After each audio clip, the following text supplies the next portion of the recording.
Evan Brooks ran toward the elevator, his heart fracturing with every step. Not because he'd failed another interview, but because somewhere across the city, his 8-year-old daughter lay in an emergency room, alone and terrified. Behind him, he heard footsteps. The interviewer was chasing him down the corporate hallway, and in that moment, he didn't know if she was running to stop him or to save him. If you want to see how one father's worst day became his greatest blessing, stay with me until the very end of this story. And please, hit that like button and comment with your city name so I can see how far this message of hope travels across the world. The morning started the way desperate mornings always do, with silence that feels too heavy and light that comes too early. Evan Brooks stood in front of the bathroom mirror at 5:47 a.m., razor in hand, studying a face that had aged a decade in just 3 years. The fluorescent bulb flickered overhead, casting shadows that made the bags under his eyes look even darker.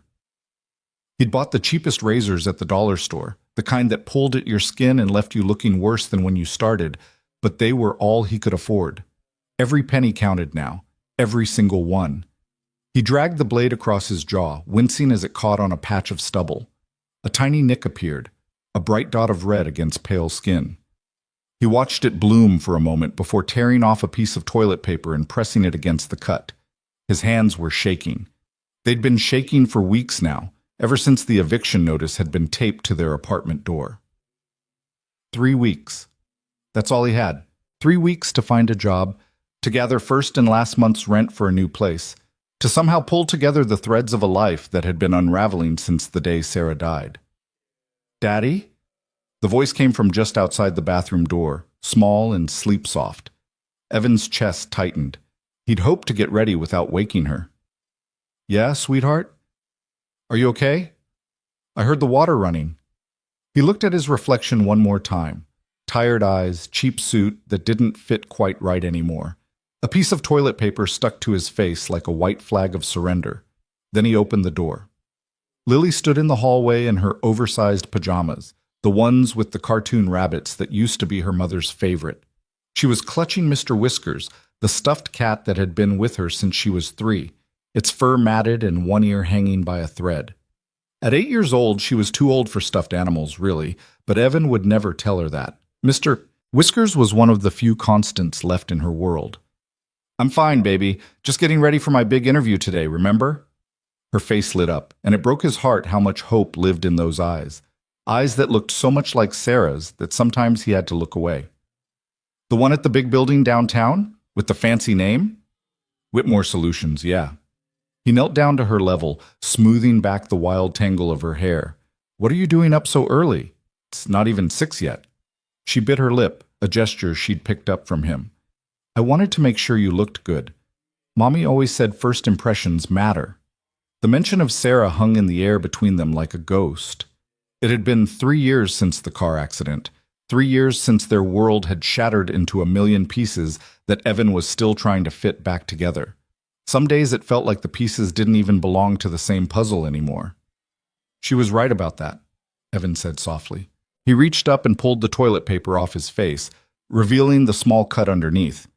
"How do I look?" Lily studied him with the serious expression she wore when she was thinking hard about something. Then she reached up and straightened his tie, her small fingers fumbling with the knot. "You look like the best daddy in the world," she said. "They'd be crazy not to hire you." Evan pulled her into a hug, breathing in the scent of her strawberry shampoo, fighting back the tears that threatened to spill. She believed in him so completely, so absolutely. She believed this interview would change everything, that they'd get to stay in their apartment, that life would finally start getting easier. She believed because she was 8 years old and still thought the world was fair. Evan knew better. He'd been to 17 interviews in the past 4 months. 17 times he'd walked into corporate offices and conference rooms, wearing the same ill-fitting suit, carrying the same resume that told a story full of gaps and explanations.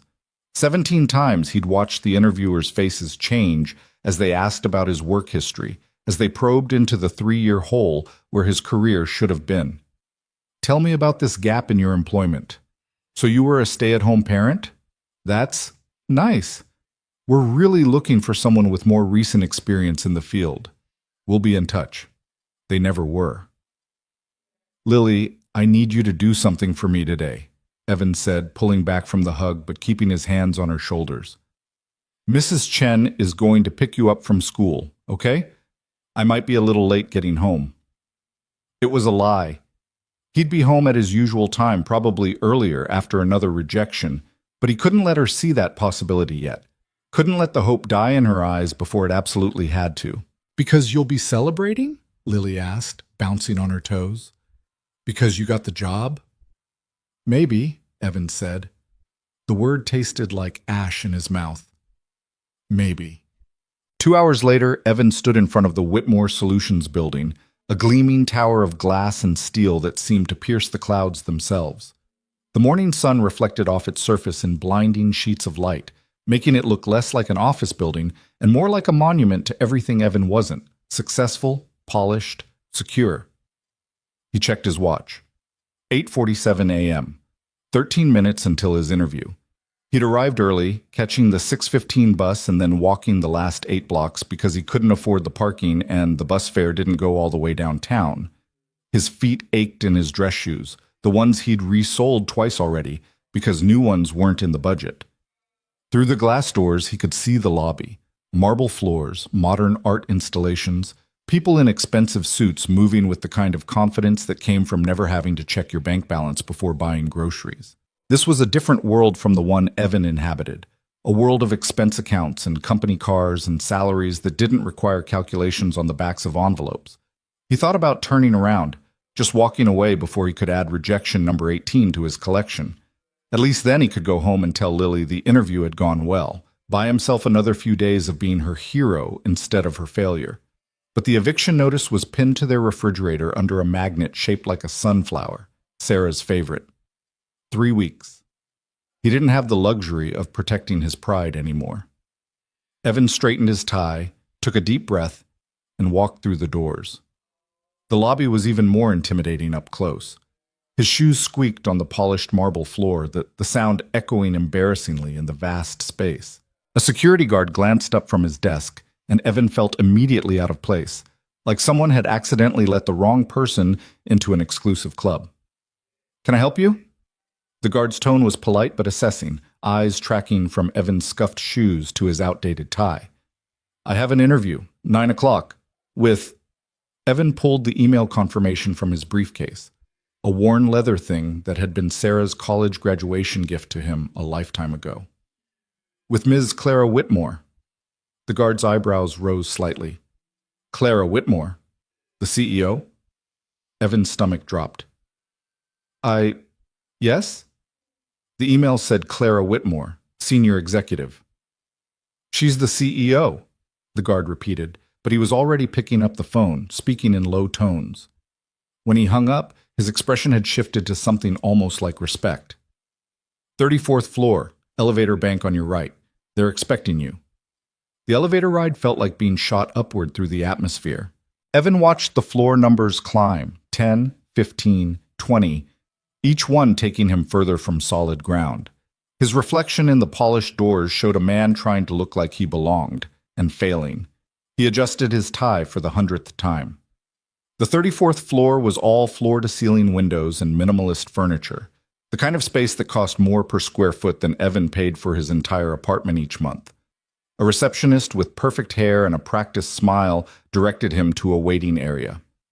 "Ms. Whitmore is finishing up a call. She'll be with you shortly. Can I get you anything? Coffee? Water?" "Water would be great, thank you."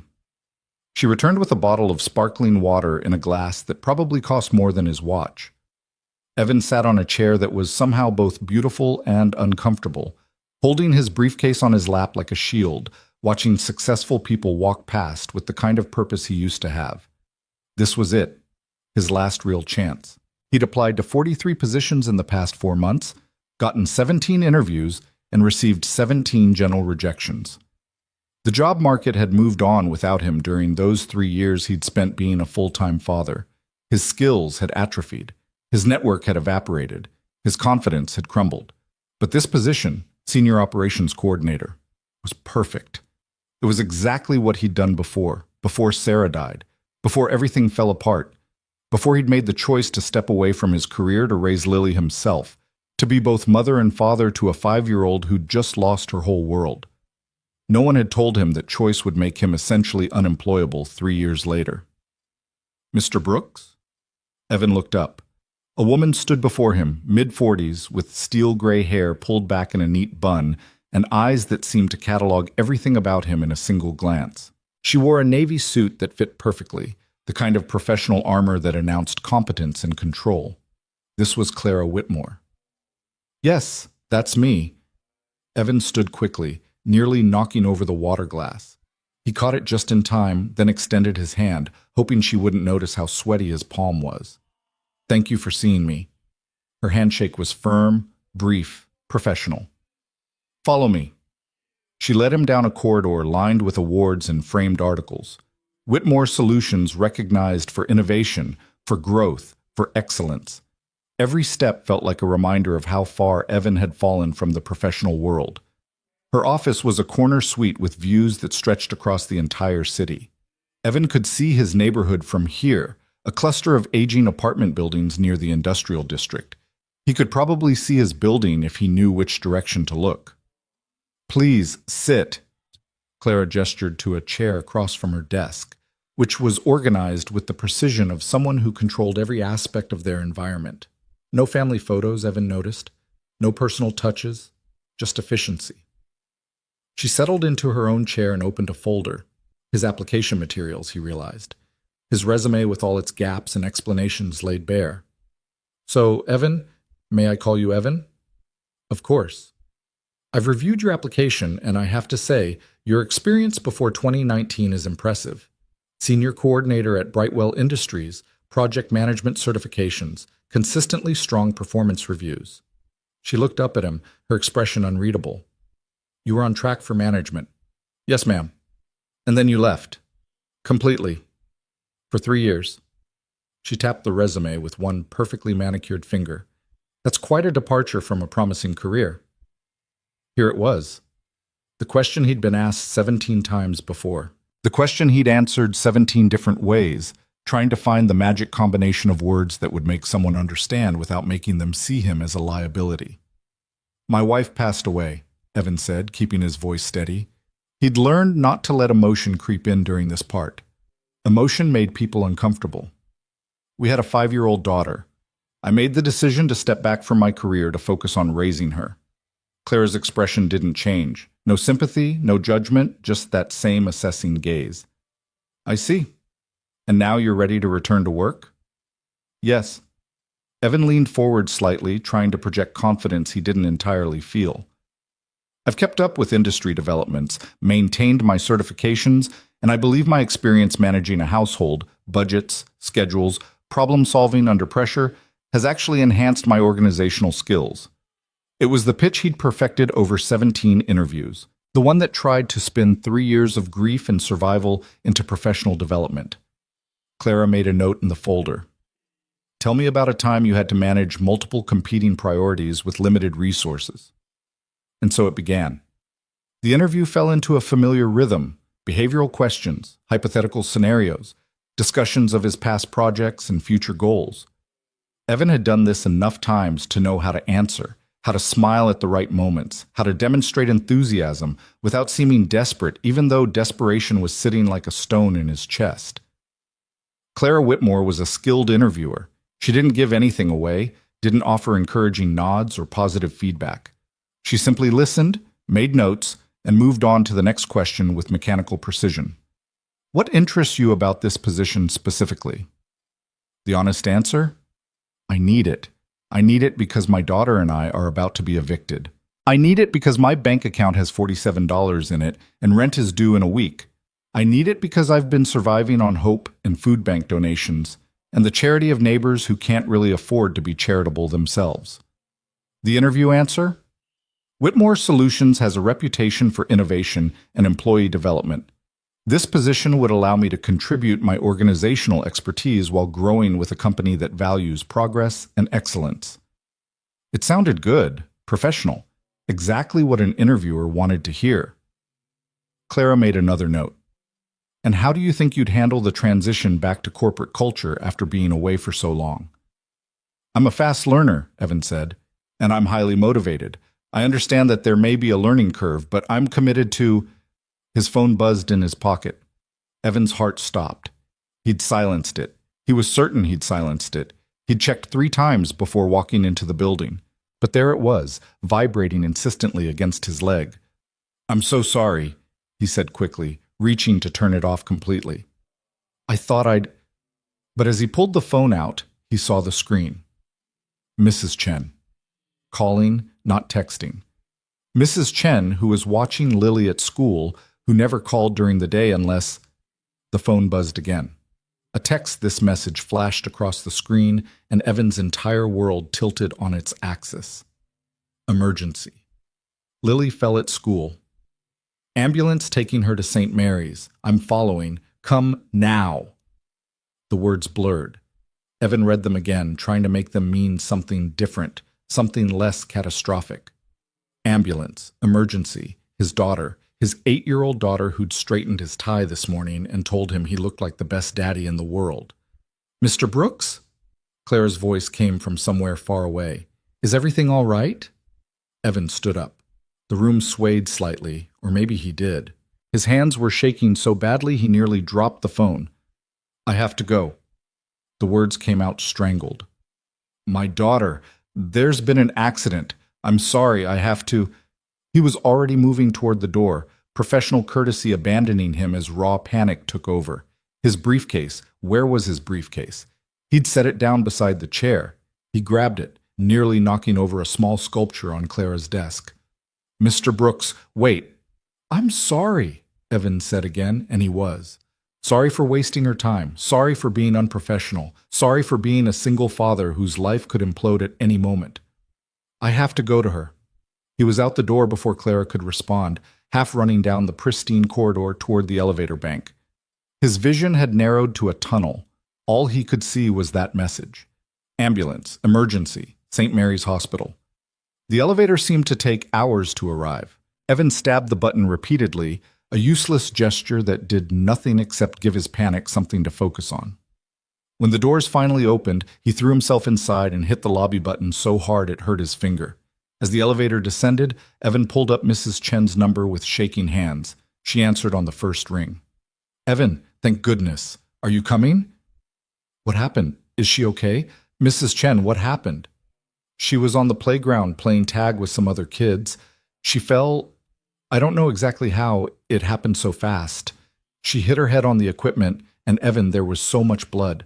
The school nurse called an ambulance immediately. I'm in my car following them now." Blood.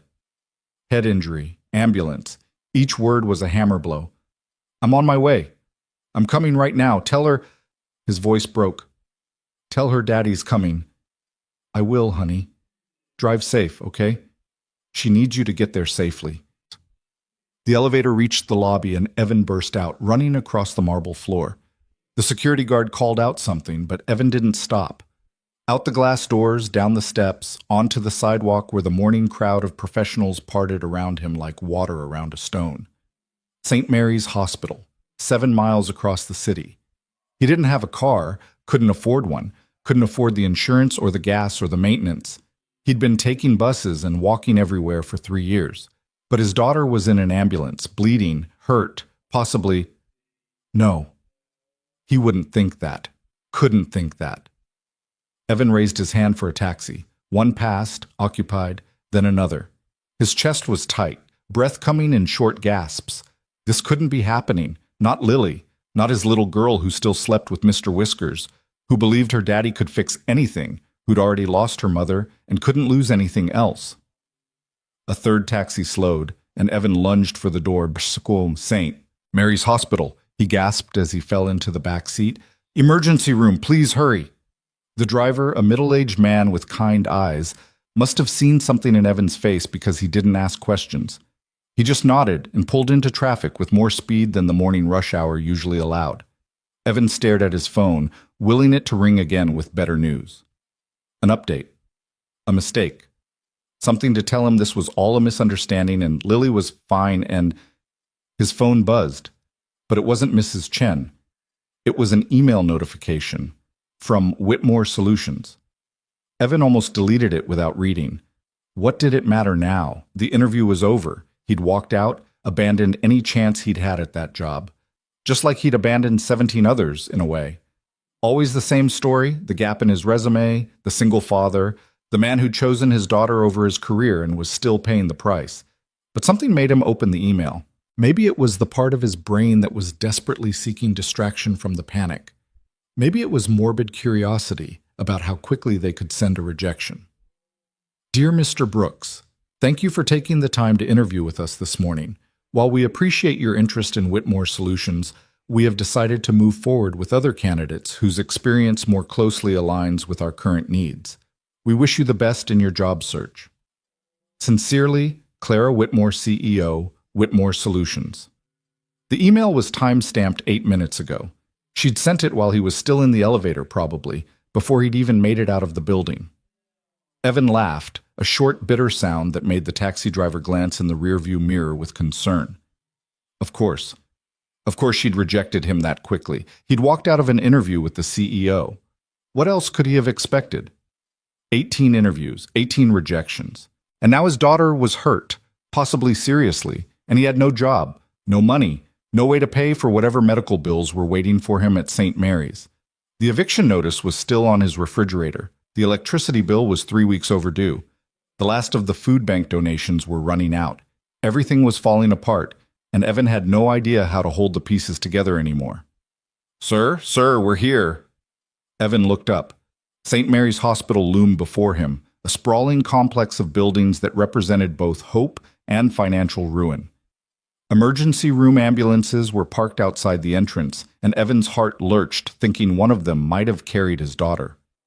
"How much?" he asked, reaching for his wallet. $14.50. Evan had $23 in cash. That left $8.50 for everything else he might need today. But none of that mattered right now. He thrust a 20 at the driver. "Keep the change." Then he was running again, through the automatic doors into the chaos of the emergency room. The smell hit him first, antiseptic, and fear, and the peculiar scent of a place where life and death played out in adjoining rooms. A security guard tried to stop him, asking if he was okay, but Evan pushed past. "My daughter," he gasped to the woman at the reception desk. "Lily Brooks. She came in an ambulance. I'm her father. Where is she?" The receptionist's fingers flew over her keyboard, and every second felt like an hour. Finally, she looked up. "Bay 7. Through those doors, take a left. But sir, you'll need to check in first. Fill out some—" Evan was already moving. Through the doors, left down a corridor lined with curtained bays where other people's emergencies played out in muffled tones. Bay 7. He could hear Mrs. Chen's voice before he saw her, speaking in soothing tones. He pushed aside the curtain, and there was Lily. She was lying on a gurney that made her look impossibly small, her face pale except for the gauze taped to her forehead, already spotted with red. Her eyes were closed. Mrs. Chen sat beside her, holding her hand, and a nurse stood on the other side checking vital signs on a monitor. "Lily!" Evan rushed to the gurney, his hands hovering over his daughter, afraid to touch her, afraid he might hurt her more. "Baby, I'm here. Daddy's here." Her eyes fluttered open, and when she saw him, her face crumpled. "Daddy," she whimpered, and the sound broke something in Evan's chest. "It hurts." "I know, sweetheart. I know." He took her hand, the one without the IV, and held it gently. "But you're going to be okay. The doctors are going to take care of you." "Sir?" The nurse spoke up, professional but not unkind. "Are you the father?" "Yes, Evan Brooks. What happened? How bad is it?" "She has a head laceration that required 12 stitches. We've done a CT scan to rule out any internal bleeding or skull fracture. The doctor will be in shortly to discuss the results. She's been very brave." 12 stitches, CT scan. The words swirled around Evan's head like debris in a storm. This was real. This was happening. "Thank you," he managed to say. Then to Mrs. Chen, "Thank you for calling me, for being here with her." The older woman patted his arm. "Of course, dear. I would never leave her alone. But you're here now, so I'll step out and give you some privacy. I'll be right in the waiting room if you need anything." After she left, Evan pulled a chair close to the gurney and sat down, still holding Lily's hand. She looked so small under the hospital blanket, so fragile. The gauze on her forehead was already seeping through, and Evan couldn't stop staring at it. "Did you get the job?" Lily asked suddenly, her voice small. Evan's throat tightened. "Don't worry about that right now, baby. Let's just focus on getting you better." "But did you?" She was looking at him with those eyes, Sarah's eyes, still believing in him even now. Did they say yes? He couldn't lie to her, not while she was lying in a hospital bed with stitches in her head. But he couldn't tell her the truth either, couldn't add his failure to her pain. "The interview got cut short because I had to come be with you," he said carefully, "which is exactly where I should be." A tear slid down Lily's cheek. "I'm sorry I ruined it." "Hey!" Evan leaned closer, wiping the tear away with his thumb. "You didn't ruin anything. Nothing is more important than you. Nothing. Do you understand me?" She nodded, but more tears came, and Evan realized she was crying not from pain but from guilt. His 8-year-old daughter was lying in an emergency room feeling guilty for needing her father. "Listen to me," Evan said, his voice fierce with love. "You are my whole world. Jobs come and go. Money comes and goes. But you're forever. You're everything. I would walk out of 1,000 interviews to be here with you. Even though we need the money." Her voice was so small. Evan's heart shattered. She knew. Of course she knew. Children always knew more than you wanted them to, felt more than you tried to protect them from. She'd seen the eviction notice. She'd felt the weight of their situation, even though he'd tried so hard to shield her. "Even though?" he confirmed. "Every single time." Before Lily could respond, the curtain parted and a doctor walked in. Young, probably early 30s, with tired eyes that suggested a long shift. "Mr. Brooks, I'm Dr. Patterson. I have Lily's scan results." Evan stood up, his hand still holding his daughter's. "And?" "The good news is there's no fracture, no internal bleeding, no signs of concussion. The fall was scary and the laceration was significant, but she's going to be fine. Kids are resilient." The doctor smiled at Lily. "You're a tough one, aren't you?" The relief was so intense it made Evan dizzy. He had to grip the rail of the gurney to steady himself. "So she can go home?" "Not quite yet. We want to monitor her for a few more hours, make sure there are no delayed symptoms. But yes, barring any complications, you should be able to take her home this evening." The doctor paused, his expression becoming more serious. "Mr. Brooks, there's also the matter of the paperwork. We'll need your insurance information and—" "I don't have insurance." The words came out flat, defeated. "I lost my job 3 years ago and couldn't afford to maintain the coverage. I've been meaning to get onto a government plan, but the paperwork, the requirements—" He trailed off, the excuses sounding hollow even to himself. The doctor's expression softened with something that might have been pity, and Evan hated it. "I understand. The billing department can discuss payment plans with you. For now, let's just focus on getting your daughter through observation." After the doctor left, Evan sat back down, his mind racing. No insurance, a hospital visit with stitches and a CT scan. He had no idea what that would cost, but it would be in the thousands. Thousands he didn't have. His phone buzzed again. Another email, probably from one of the 30 other jobs he'd applied to, another automated rejection. He was about to ignore it when he saw the sender. Clara Whitmore. Evan's finger hovered over the delete button. What could she possibly want? To rub salt in the wound? To make sure he understood just how thoroughly he'd failed? But curiosity, or maybe masochism, made him open it. "Mr. Brooks, I believe you left your briefcase in my office. I have it secured here. Additionally, I wanted to follow up on our earlier conversation. When you're able, please contact my office to arrange a time to retrieve your belongings. CW." Evan stared at the email, his briefcase. In all the panic and fear, he'd completely forgotten about it. Sarah's college graduation gift to him, the leather worn soft with age and use, containing his resume, his certifications, the notes he'd made about Whitmore Solutions, and the photograph. The only photograph he carried with him, Sarah and Lily, taken 4 years ago at the beach, both of them laughing, Lily's ice cream melting down her hand. The last picture of all three of them happy together. Fresh panic bloomed in Evan's chest.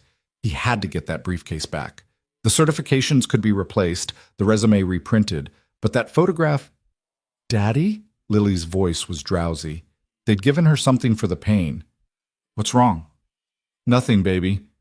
Evan put his phone away and took her hand again. I just need to pick something up later, but I'm not going anywhere right now. I'm staying right here with you. She smiled, a sleepy, trusting smile. Promise? Promise. And as Lily drifted off, her hand still in his, Evan sat in that uncomfortable hospital chair and felt the full weight of his failure settle over him. No job. Medical bills he couldn't pay. An eviction notice waiting at home. His most precious possession forgotten in the office of a woman who'd rejected him before he'd even made it out of the building. He'd told Lily he would walk out of 1,000 interviews to be with her, and he'd meant it. But the truth was simpler and more devastating than that. He didn't have to walk out of 1,000 interviews. He just had to fail them. And he was failing. At providing, at protecting, at being the father she believed he was. Every day he woke up trying to hold their world together, and every day it slipped a little further through his fingers. Evan looked down at his daughter, sleeping peacefully now despite the stitches in her forehead. She still believed in him, still thought he looked like the best daddy in the world. He just hoped that when everything finally fell apart, and it would fall apart, he could feel the collapse coming like a building that had lost its foundation.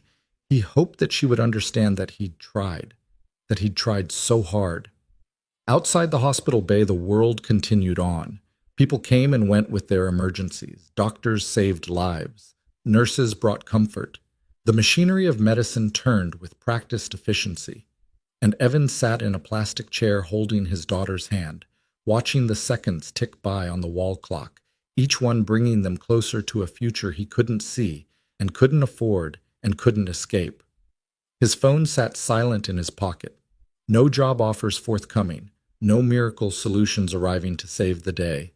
Just a single father and his little girl, together in an emergency room, holding on to each other like they'd been doing for 3 years. Because in the end, that was all they had, each other.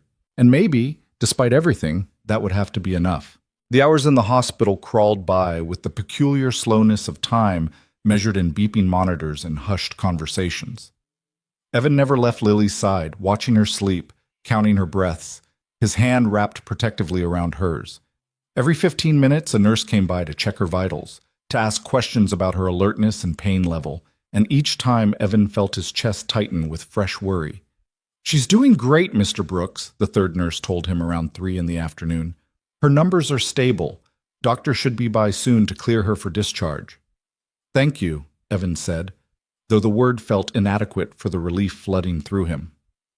Mrs. Chen had left around noon, promising to bring Lily's favorite stuffed animal from home and insisting on picking up something for Evan to eat.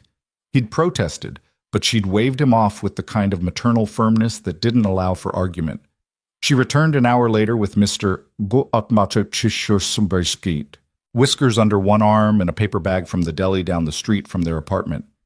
You need to eat, she said, pressing the bag into his hands. You're no good to her if you pass out from hunger. The sandwich sat mostly untouched beside him now, his appetite drowned out by anxiety. But he'd forced down half of it because Mrs. Chen was right. He needed to stay strong for Lily. Around 4 o'clock, Lily woke up fully, the medication wearing off enough for her to be more alert. The gauze on her forehead had been changed twice, the stitches underneath hidden but present. She'd have a scar, Dr. Patterson had told them. Not a large one, probably, but visible.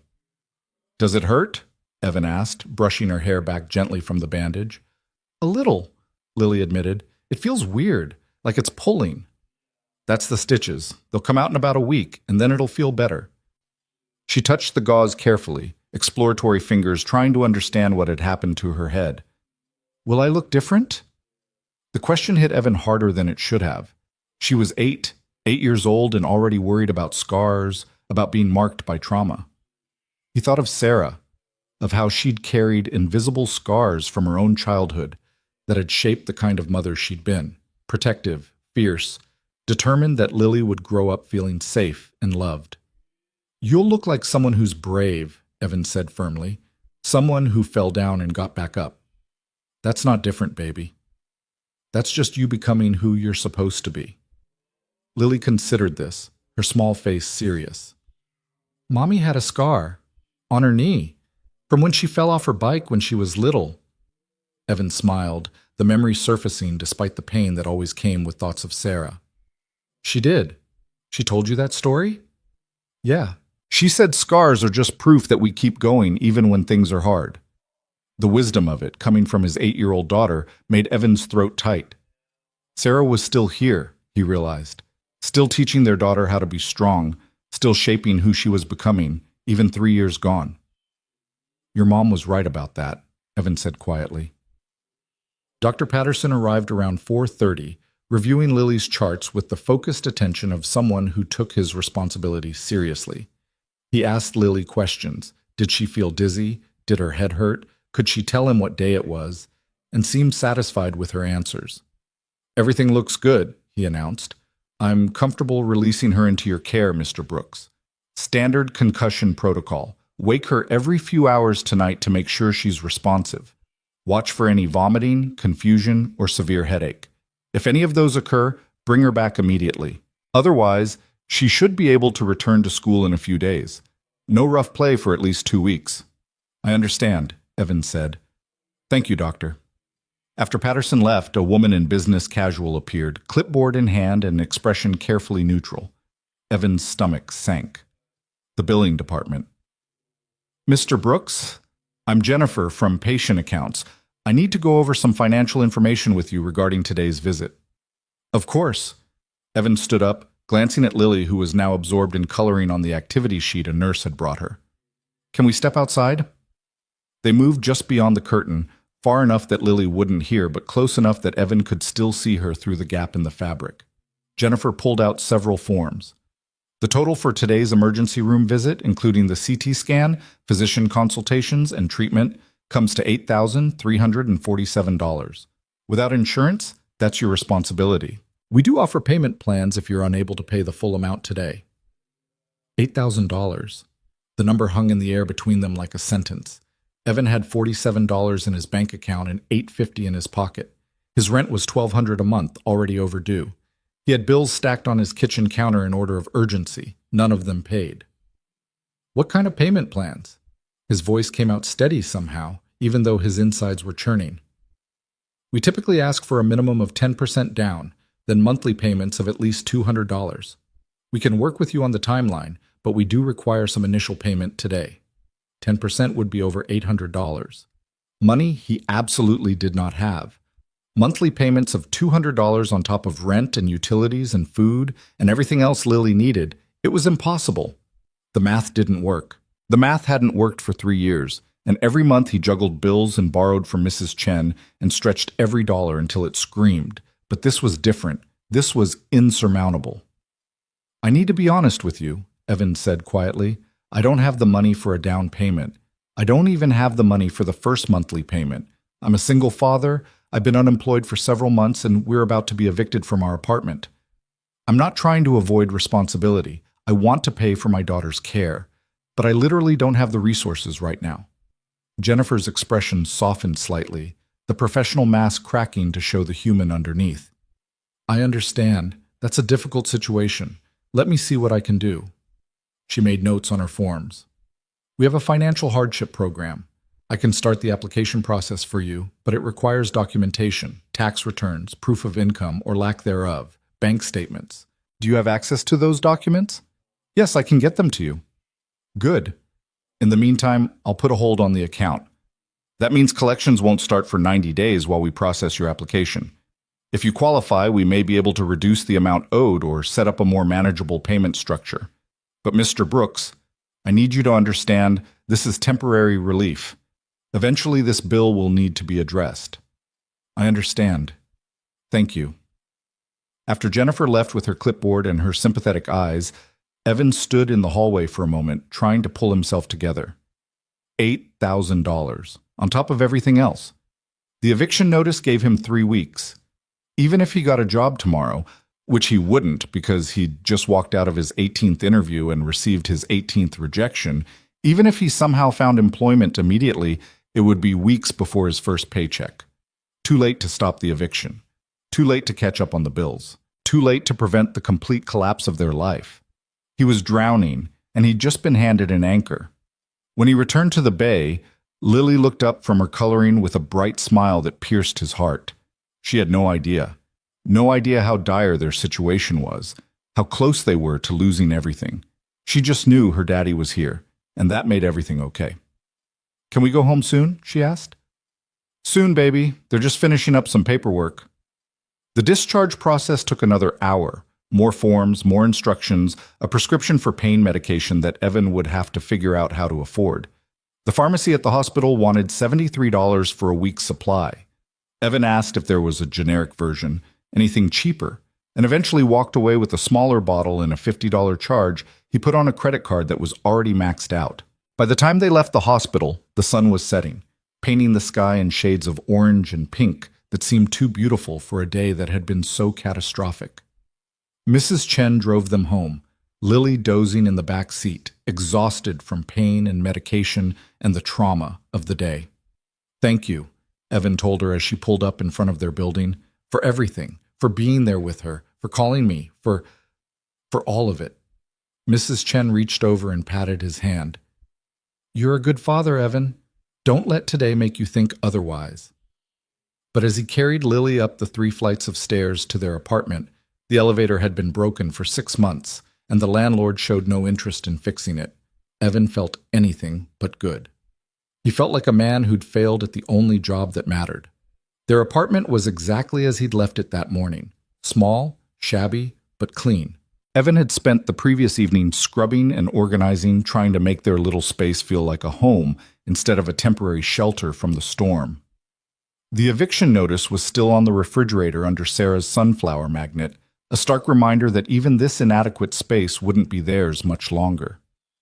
He settled Lily on the couch with Mr. Whiskers and a blanket, then went to heat up some soup from the pantry.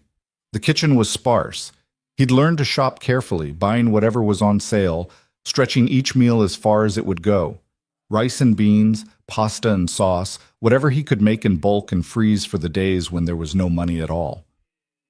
"Daddy?" Lily called from the living room. "Can we watch a movie?" "Sure, sweetheart. What do you want to watch?" "The one with the princess who builds the ice castle." Evan smiled despite everything. It was her favorite, had been since she was 5. She'd watched it with Sarah dozens of times, knew every song, every line. After Sarah died, Evan couldn't watch it for months. It hurt too much, reminded him too viscerally of what they'd lost. But eventually, Lily had asked for it again, and he'd realized that for her, it wasn't just a movie. It was a connection to her mother, a thread of memory she could hold on to. He queued it up on the secondhand tablet they shared, the one he'd bought from a pawn shop for $30. No cable, no streaming services, just a collection of movies downloaded when the library had free Wi-Fi, rationed out for special occasions. "Here you go, baby, but not too loud, okay? Your head needs rest." Lily nodded, already absorbed in the opening sequence. Evan brought her the soup and watched her eat slowly, carefully, wincing slightly when she moved her head too quickly. The bandage on her forehead was stark white against her skin, a visible reminder of how quickly everything could change, how fragile their small life really was. His phone buzzed. Evan pulled it out, expecting another bill notification or maybe a text from Mrs. Chen checking in. Instead, it was an email from Clara Whitmore. His finger hovered over the screen. She'd already sent him 2 emails today, the rejection and the note about his briefcase. What could she possibly want now? To make sure he understood he should never apply to Whitmore Solutions again? To send him an invoice for wasting her time? Against his better judgment, Evan opened it. "Mr. Brooks, I've cleared my schedule for tomorrow morning. If you're able, please come by at 8:30 a.m. to retrieve your briefcase. Ask for me at reception. I'd also like to speak with you briefly, if you have time. Clara Whitmore." Evan read it twice, trying to parse the meaning behind the words. She wanted to speak with him, briefly. After rejecting him, after he'd walked out of the interview, after every bridge had already been thoroughly burned. Maybe she wanted to lecture him about professionalism. Or maybe she'd found something in his briefcase that needed explanation. Or maybe, and this thought made him feel pathetic even considering it, Maybe she'd reconsidered. Maybe there was still a chance. No, that was foolish. People didn't reconsider rejections, especially not rejections of candidates who'd abandoned interviews midway through. Whatever Clara Whitmore wanted to discuss, it wasn't to offer him a job. But he needed that briefcase, needed the photograph of Sarah and Lily, needed that tangible piece of the life they'd had before everything fell apart. He'd go tomorrow morning, get the briefcase, endure whatever conversation she felt was necessary, and then figure out what came next. Maybe there were other jobs to apply for. Maybe he could find something part-time, cobble together enough hours to buy them a few more weeks. Maybe, "Daddy, you're not watching."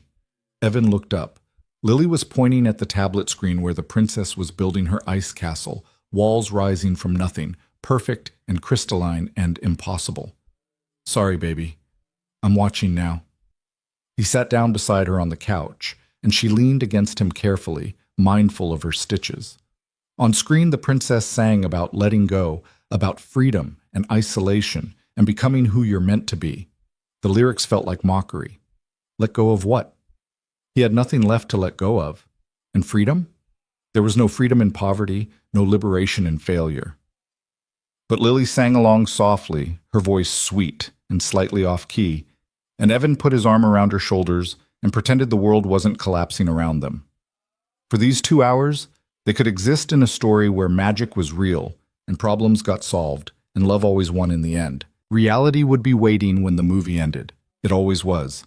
That night, Evan set alarms for every 2 hours as Dr. Patterson had instructed. Each time his phone buzzed, he'd go to Lily's room and gently wake her, ask her the questions. "What's your name? Where are you? What day is it?" And watch her face scrunch up in sleepy confusion before she answered correctly. Then he'd let her drift back to sleep while he stayed awake, staring at the ceiling of his own room, running calculations that never came out right.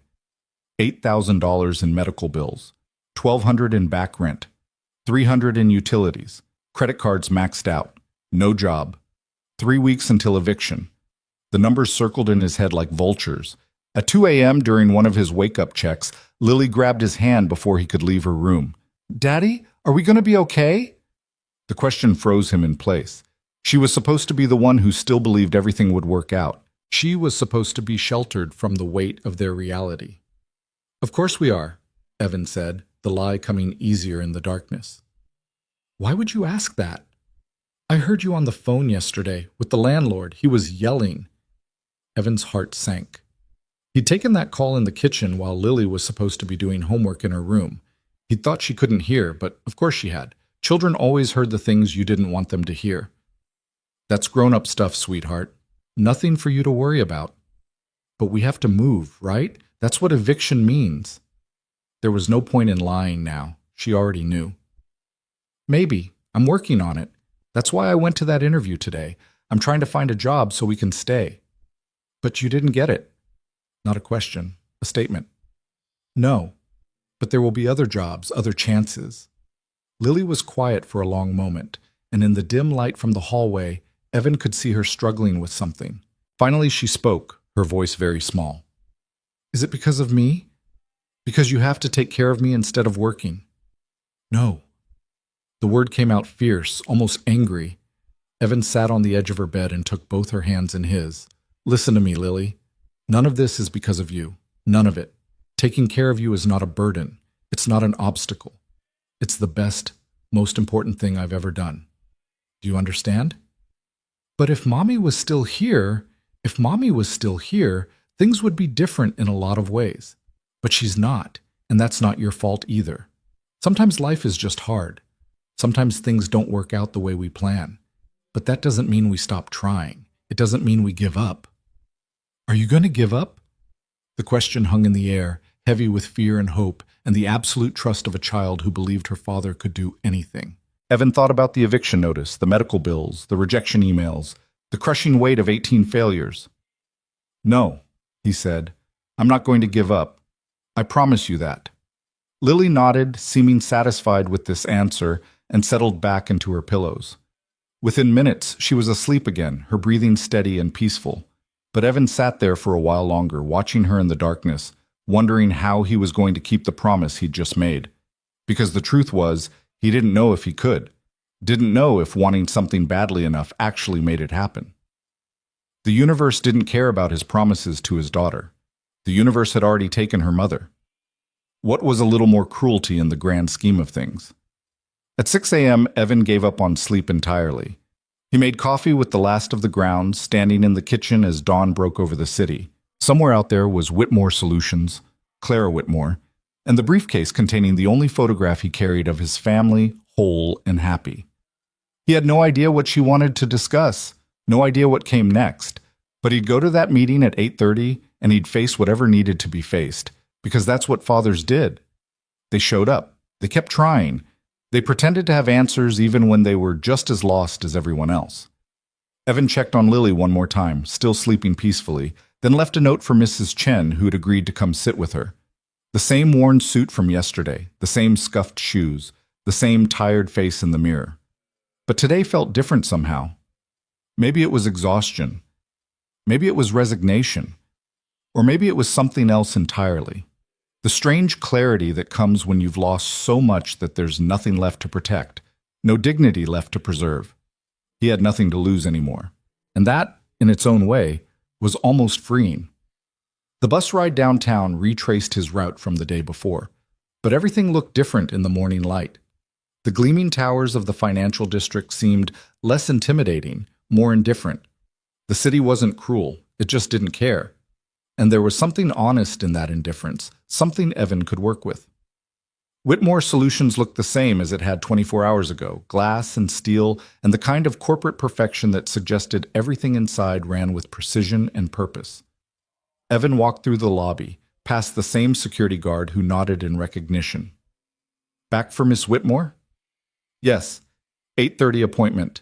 Elevator to 34, she's expecting you. The ride up felt faster this time. Or maybe Evan was just less nervous. What was the worst that could happen? She'd already rejected him, already seen him at his most unprofessional. Whatever came next couldn't be more humiliating than yesterday. The receptionist greeted him with the same professional courtesy. Mr. Brooks, Ms. Whitmore asked that you wait here. She's just finishing a call. Can I get you anything? Coffee? No, thank you. Evan sat in the same uncomfortable chair, holding the same anxious tension in his chest, but this time he noticed details he'd missed before. The art on the walls wasn't just expensive, it was meaningful. Photographs of people, communities, moments of human connection. A quote etched into a glass panel. Success is measured not by what we achieve, but by what we enable others to achieve. The philosophy felt at odds with the rejection email, with the corporate efficiency that had dismissed him so quickly. But maybe that was just good PR. Maybe the quote was there to make employees feel better about the ruthless business beneath. Mr. Brooks? Evan looked up. Clara Whitmore stood before him, but she looked different today. Still professional, still put together, but something in her expression had softened. She held his briefcase in her hands. Thank you for coming. Please, follow me. She led him back to her office, but instead of sitting behind her desk in that position of power, she gestured to 2 chairs arranged near the window, a small table between them. A more intimate setting, a conversation, not an interview. Evan sat, and Clara placed his briefcase on the table between them. I wanted to return this personally, she said, and I owe you an apology.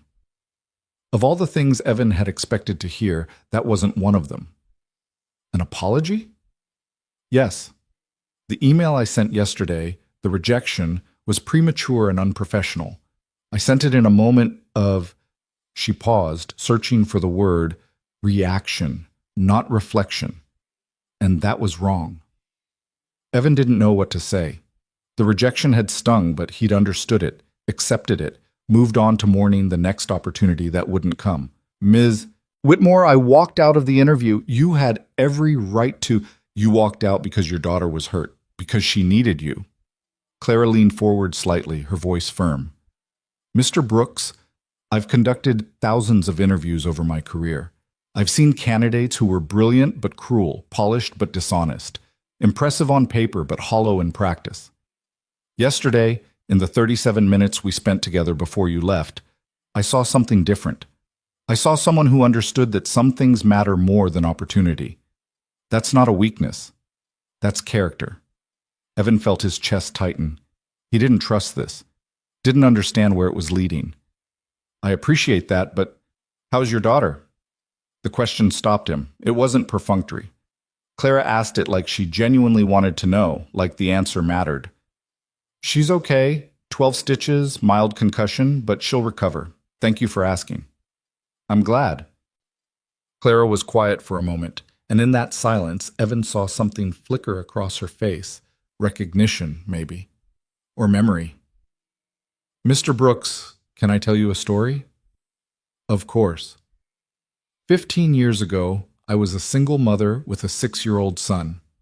I'd left my marriage, left a comfortable life, because staying was worse than the uncertainty of leaving. I was working as a junior analyst at a consulting firm, barely making ends meet, trying to prove I could do the job while also being the only parent my child had. She paused, her eyes distant. One day, I had a presentation to the board. Biggest opportunity of my career, a chance to show what I was capable of. And that morning, my son got sick at school, really sick. Fever of 103, the school nurse calling me in a panic.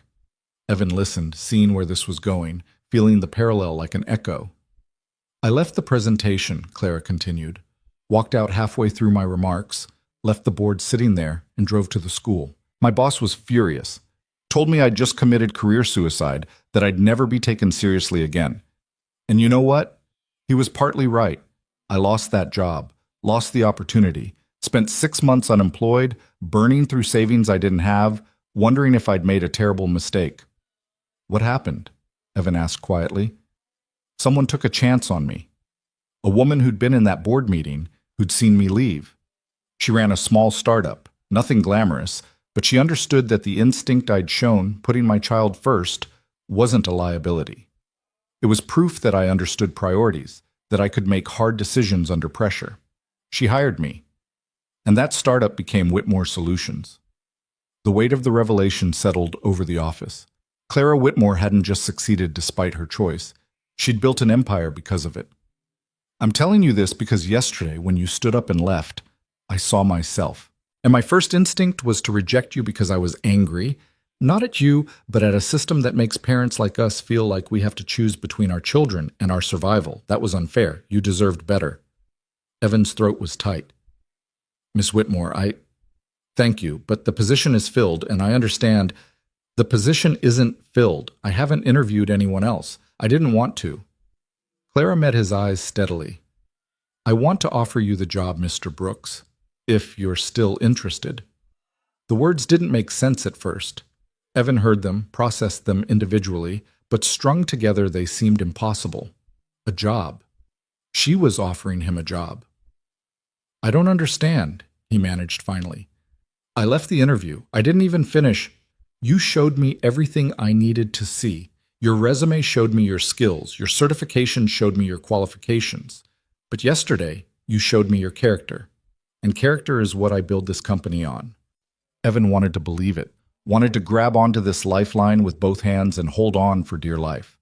But 3 years of rejection had taught him to be skeptical of good news. What about the gap in my employment?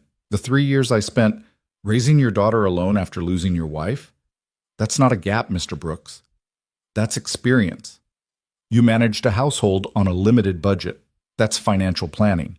You coordinated schedules and appointments and school events. That's project management. You solved problems under pressure with limited resources. That's exactly what this position requires. Clara smiled slightly. Besides, some of my best employees are parents. They don't waste time. They don't create drama. They just get the work done so they can get home to what matters. It was everything Evan had tried to say in 17 other interviews, but phrased by someone who actually believed it, someone who understood. The salary is $68,000 annually, Clara continued, with full benefits including health insurance for you and your daughter, dental, vision, 4 weeks paid vacation, flexible hours when family needs arise. I know that's probably more than you were making before, but the role has expanded since you last worked in this field. $68,000. Evan's last job had paid $45,000. This was more money than he'd ever made, more than he'd allowed himself to hope for. Health insurance, 4 weeks vacation, flexible hours. It was too much, too good. There had to be a catch. Why? The question came out raw. Why would you do this? You don't know me. You don't owe me anything. Claire's expression softened. Because someone did it for me when I needed it most, and because I believe that how we treat people when they're at their lowest says everything about who we are. You needed a chance, Mr. Brooks. I'm giving you one. What you do with it is up to you. Evan looked down at his hands, rough from 3 years of manual labor he'd picked up when desperate, loading trucks, painting apartments, anything that paid cash and didn't ask questions. He thought about Lily at home with Mrs. Chen, the bandage on her forehead, the trust in her eyes when she asked if they were going to be okay. He thought about the eviction notice, the medical bills, the credit cards and utilities, and all the weight he'd been carrying alone. And he thought about Sarah, about what she would say if she were here. She'd tell him to take the job, to accept help when it was offered, to let someone else carry some of the weight for once. I don't know what to say, Evan admitted. Say yes. Say you'll start Monday. Say you'll give this company your best effort, and I'll do everything in my power to make sure you succeed. Evan looked up at Clara Whitmore, CEO, success story, single mother who'd turned her own desperation into empire, and saw understanding in her eyes. Not pity, not charity, just recognition of one survivor seeing another. Yes, he said, and the word felt like the first breath after drowning. Yes, I'll take the job. Thank you. Thank you so much. Clara extended her hand, and this time, when Evan shook it, his palm wasn't sweaty with nerves. It was steady with something he hadn't felt in 3 years. Hope. Clara released his hand and moved to her desk, pulling out a folder that looked already prepared, as if she'd been planning this conversation before Evan had even walked through the door. The realization made his chest tighten with something he couldn't quite name. Gratitude mixed with disbelief. The feeling of being seen after years of invisibility. I'll have HR draw up the official paperwork, but I wanted to give you this now. She handed him the folder. It's an advance. 2 weeks' salary paid today. Consider it a signing bonus to help you get settled. Evan opened the folder with trembling hands. Inside was a check made out to him for $5,230.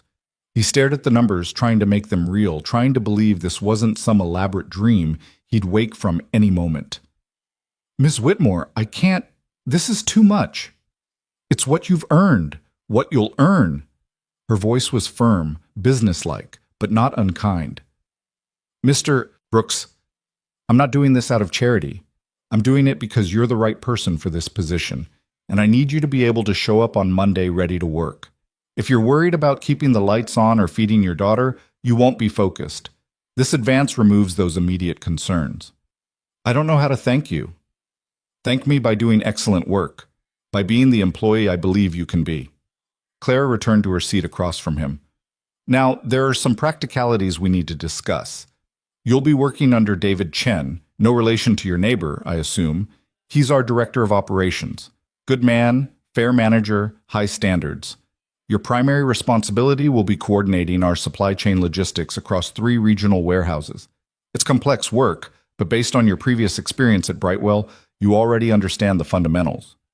Evan nodded, his mind racing to catch up. Supply chain logistics. Regional warehouses. These were real responsibilities, real work that would require his full attention and expertise. This wasn't a pity position created to make him feel better. Clara was trusting him with something substantial.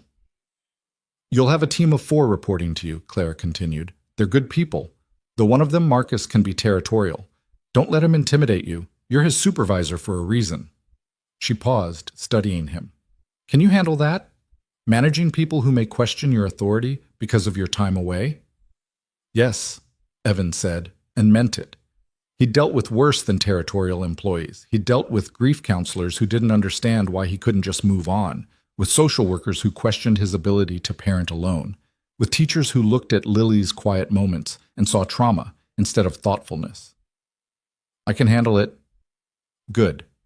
Because there's something else you should know. Clara's expression became more serious.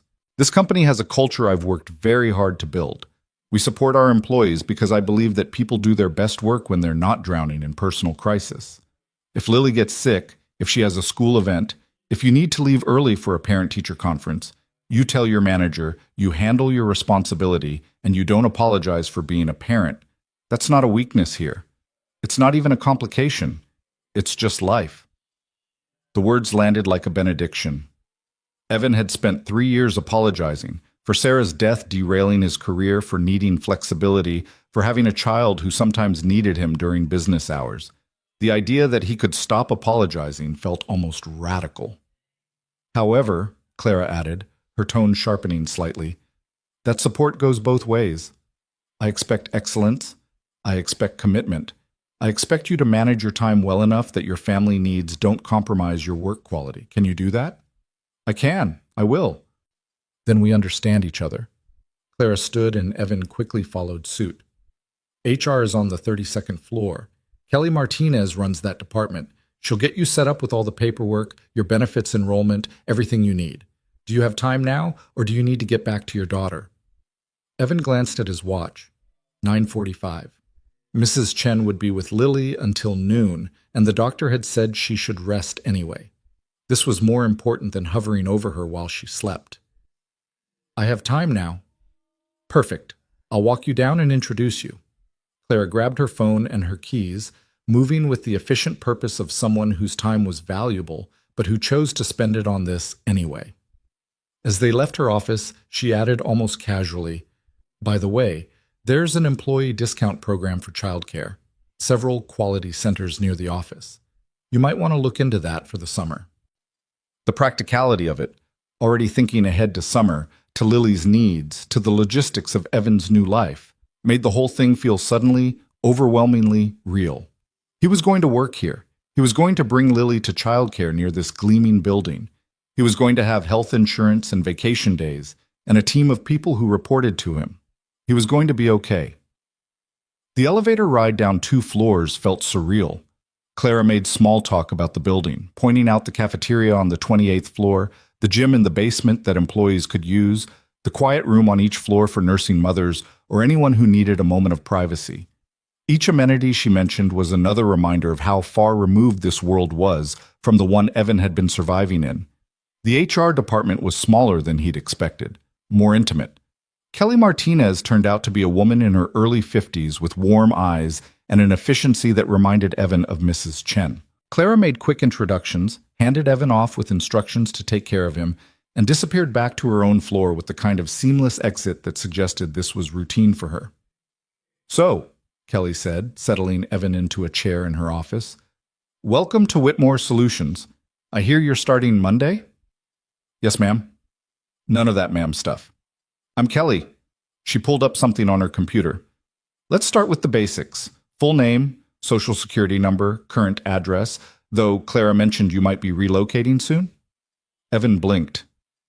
Relocating? She said you were between residences. If you need help finding a place, we have a relocation specialist who works with new employees. It's part of our benefits package. Of course, Clara had mentioned the eviction. Of course, she'd already thought 3 steps ahead to solve a problem Evan hadn't even brought up. He didn't know whether to feel grateful or embarrassed that his circumstances were so transparent. That would be helpful, he admitted. We are looking for a new apartment. Great. I'll send you Elena's contact information. She's a wizard at finding good places within budget. Now, let's talk about your benefits enrollment. The next hour was a blur of forms and options and decisions Evan had never thought he'd get to make again. Health insurance with a choice of 3 plans. He chose the mid-tier one that would cover Lily's prescriptions and any future emergency room visits without bankrupting them. Dental insurance, vision insurance. A 401k with employer matching that Kelly strongly encouraged him to contribute to, even if just a small percentage.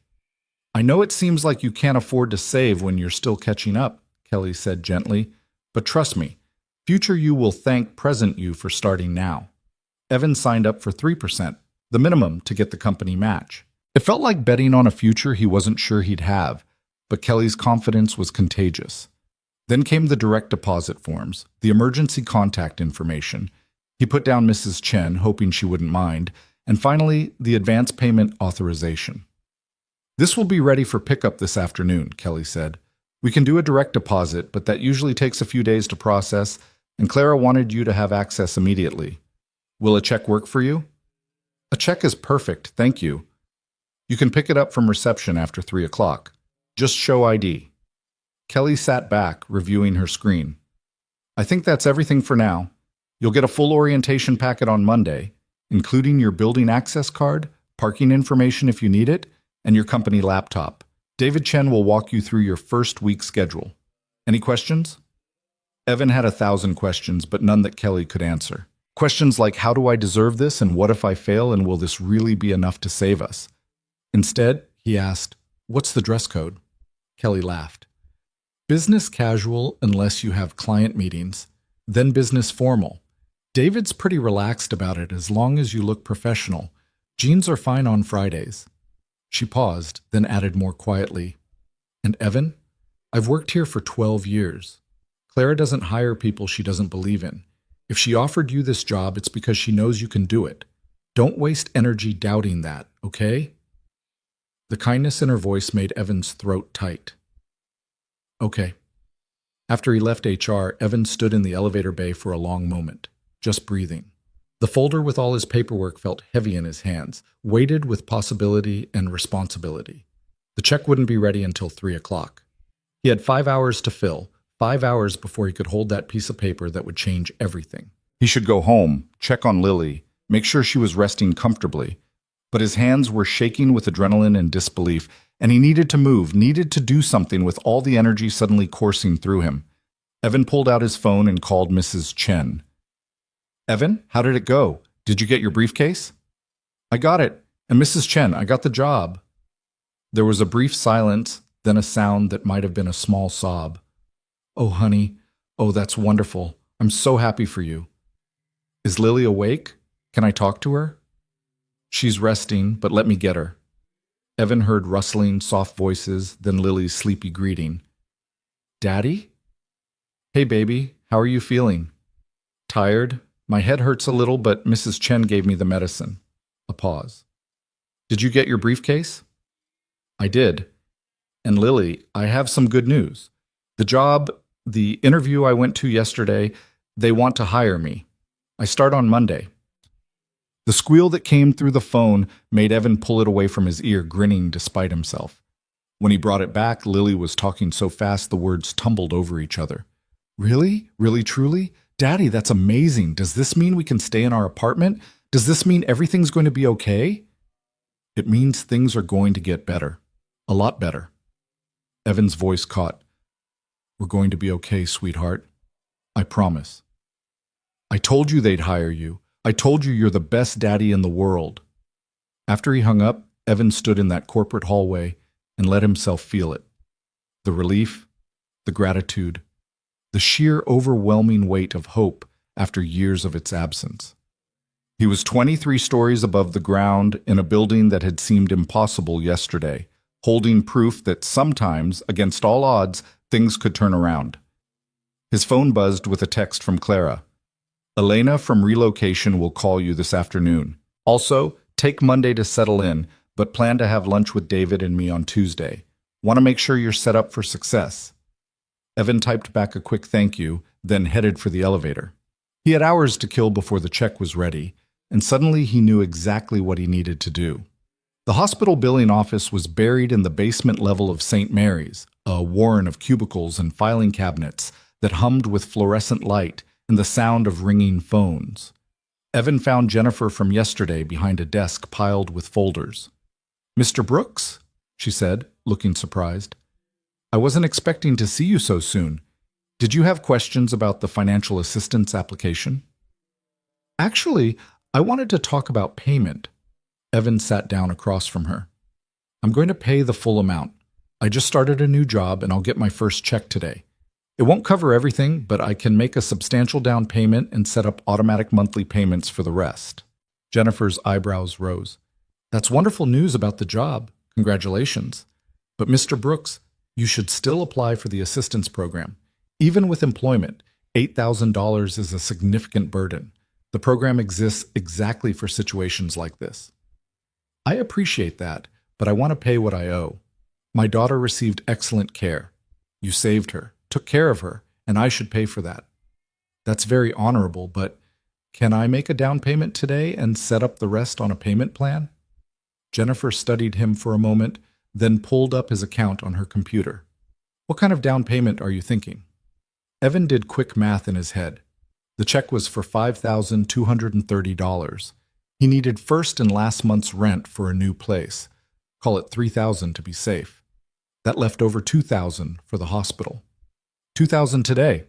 Then I can do $400 a month until it's paid off. That works. Let me set that up for you.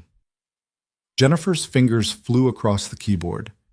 You know, in 12 years of doing this job, I don't think I've ever had someone come back within 24 hours to set up payments. Most people avoid us for months. I've spent 3 years avoiding problems because I didn't have the resources to face them, Evan said quietly. I have resources now. Time to stop avoiding. The payment plan took 20 minutes to set up. Jennifer was thorough, walking him through every detail, making sure he understood the terms and the timeline. When she handed him the paperwork to sign, she smiled. Your daughter is lucky to have you, Mr. Brooks. I'm the lucky one, Evan said, and meant it. He left the hospital feeling lighter than he had in years, despite having just committed to months of payments. There was power in facing obligations head-on, and having a plan and the means to execute it. For so long he'd been at the mercy of circumstances. Now he was taking control, and it felt like breathing after being underwater. The afternoon passed in a blur of necessary errands. Evan withdrew the maximum allowed from an ATM using the advance check, $500 in cash that he immediately used to pay the most urgent bills. The electricity company first to stop the threatened shutoff. Then a partial payment to the landlord, along with a phone call explaining that he'd have the full amount owed within the week. The landlord, Mr. Harrison, sounded skeptical. You said that 3 weeks ago, Brooks. I know, but I have a job now, starting Monday. I can get you proof of employment if you need it. A long pause. Get me $2,000 by Friday, and we'll call off the eviction. But Brooks, this is your last chance. I can't keep making exceptions. You won't have to. I'll have the money Friday. $2,000 by Friday meant Evan would be left with almost nothing from the advance, but it would buy him time. Time to get his first real paycheck. Time to find a better apartment. Time to build something stable for Lily instead of this constant scramble to stay one step ahead of disaster. At 3 o'clock, Evan returned to Whitmore Solutions. The receptionist on the 34th floor had his check waiting in an envelope. Evan held it for a moment before opening it, this small piece of paper that represented everything changing. Mr. Brooks? He looked up. A man in his late 40s stood before him, Asian features, friendly expression, hand extended. I'm David Chen. Claire asked me to introduce myself if I saw you. Welcome to the team. This was his future boss. Evan shook his hand firmly. Thank you. I'm looking forward to working with you. Likewise. Clara speaks highly of you, which doesn't happen often. She's selective about who she brings on. David smiled. You're joining us at a busy time. We're in the middle of restructuring our entire West Coast distribution network. But that also means you'll have the chance to make an immediate impact. They talked for a few minutes about the position, about David's expectations, and management style. He was warm but professional, the kind of leader who seemed to actually care about his team's success. When they parted ways, Evan felt even more confident that this opportunity was real, that he could do this work, that he belonged here. The bank was his last stop before heading home. He deposited the check, watching the teller process it with the kind of careful attention that suggested she didn't often handle checks this large from customers with accounts as empty as Evan's had been. When she handed him the deposit receipt and his account balance showed $5,230, plus the $47 that had been there before, Evan had to blink back tears. He'd been in overdraft or near zero for so long that seeing 4 digits in his account felt surreal. This was breathing room. This was possibility. This was the beginning of something different. On the bus ride home, Evan pulled out his phone and opened the search browser.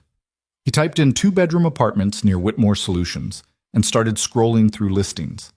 Most were out of his price range, but a few looked promising. One in particular caught his eye, A modest complex 15 minutes from the office by bus, 2 bedrooms, updated kitchen, on-site laundry.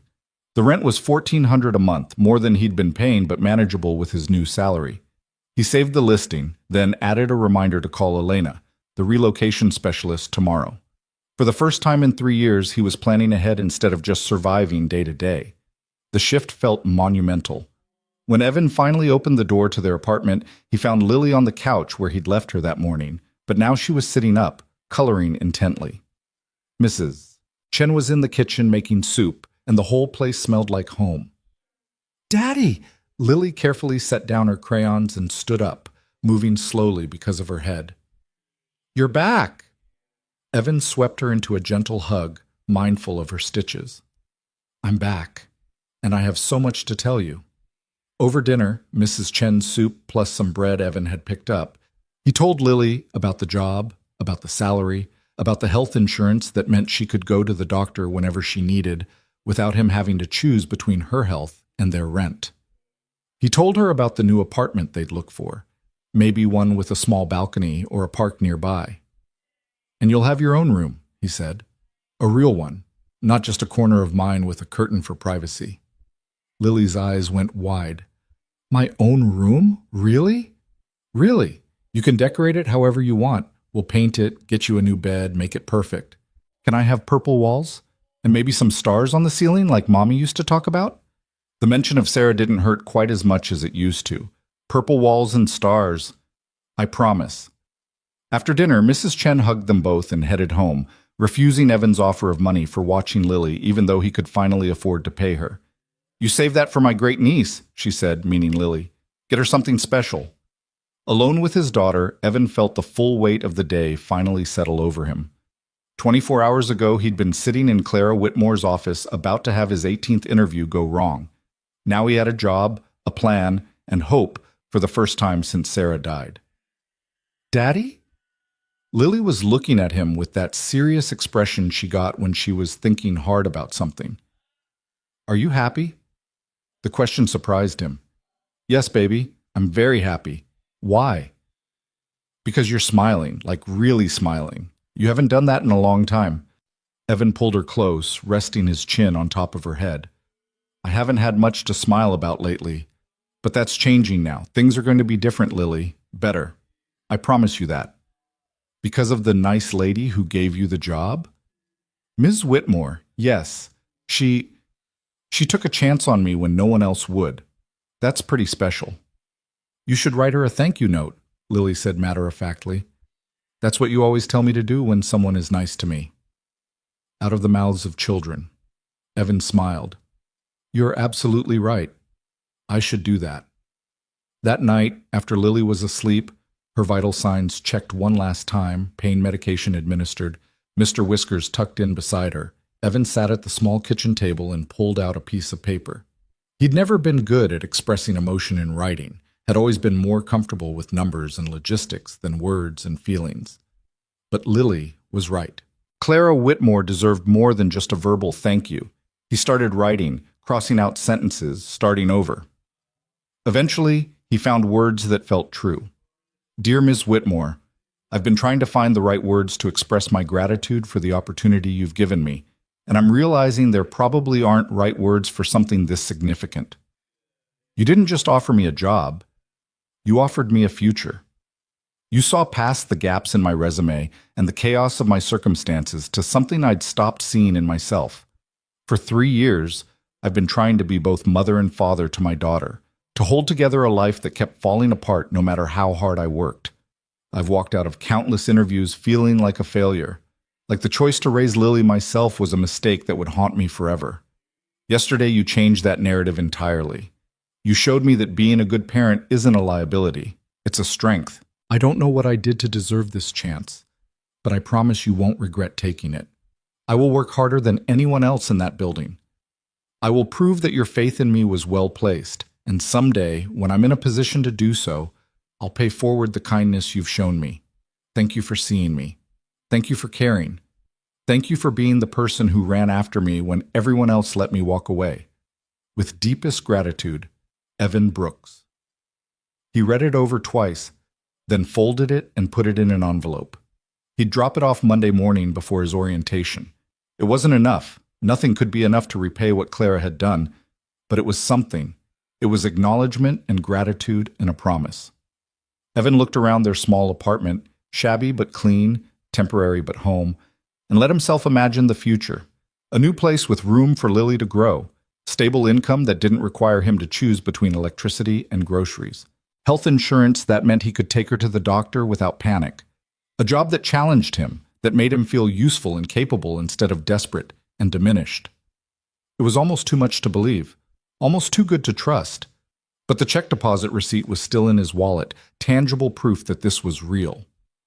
Clara Whitmore had chased him down a hallway, had seen his worth when he'd stopped seeing it himself, had offered him not just employment, but dignity. And on Monday, Evan would walk into Whitmore Solutions not as a desperate job seeker, but as an employee, a member of the team, someone with value and purpose, and a future worth building. He thought about Clara's story, about how she'd walked out of that board meeting 15 years ago to care for her sick son, how that choice had cost her everything and eventually given her everything. He thought about the parallel between their lives, the way desperation and determination could look so similar, the way rock bottom was sometimes just the foundation for something better. Evan pulled out his phone one more time and looked at the photograph he'd retrieved from his briefcase. Sarah and Lily at the beach, both laughing, frozen in a moment of pure joy. For 3 years, this picture had felt like a memorial to something lost. But tonight it felt different. It felt like a reminder of what was possible, of the happiness they'd had and the happiness that could exist again. "I'm going to make you proud," Evan whispered to Sarah's image. "Both of you. I'm going to build the life she deserves, the life we all deserve." Outside his window, the city glittered with a million lights, each one representing someone else's life, someone else's struggle and hope and determination. Somewhere out there was Clara Whitmore, probably still working even at this hour, building her empire one thoughtful decision at a time. Somewhere out there was the new apartment they'd move into, the new life they'd build, the new version of themselves they'd become. And here, in this shabby apartment with its broken elevator and its eviction notice that would soon be meaningless, Evan Brooks sat at his kitchen table and let himself feel something he hadn't felt in years. Peace. Not because everything was perfect. Lily still had stitches in her forehead. They still had to move. The medical bills still existed. But because for the first time in so long, he had the tools to handle what came next. He had resources and support, and most importantly, he had hope that was based on reality instead of desperate wishing.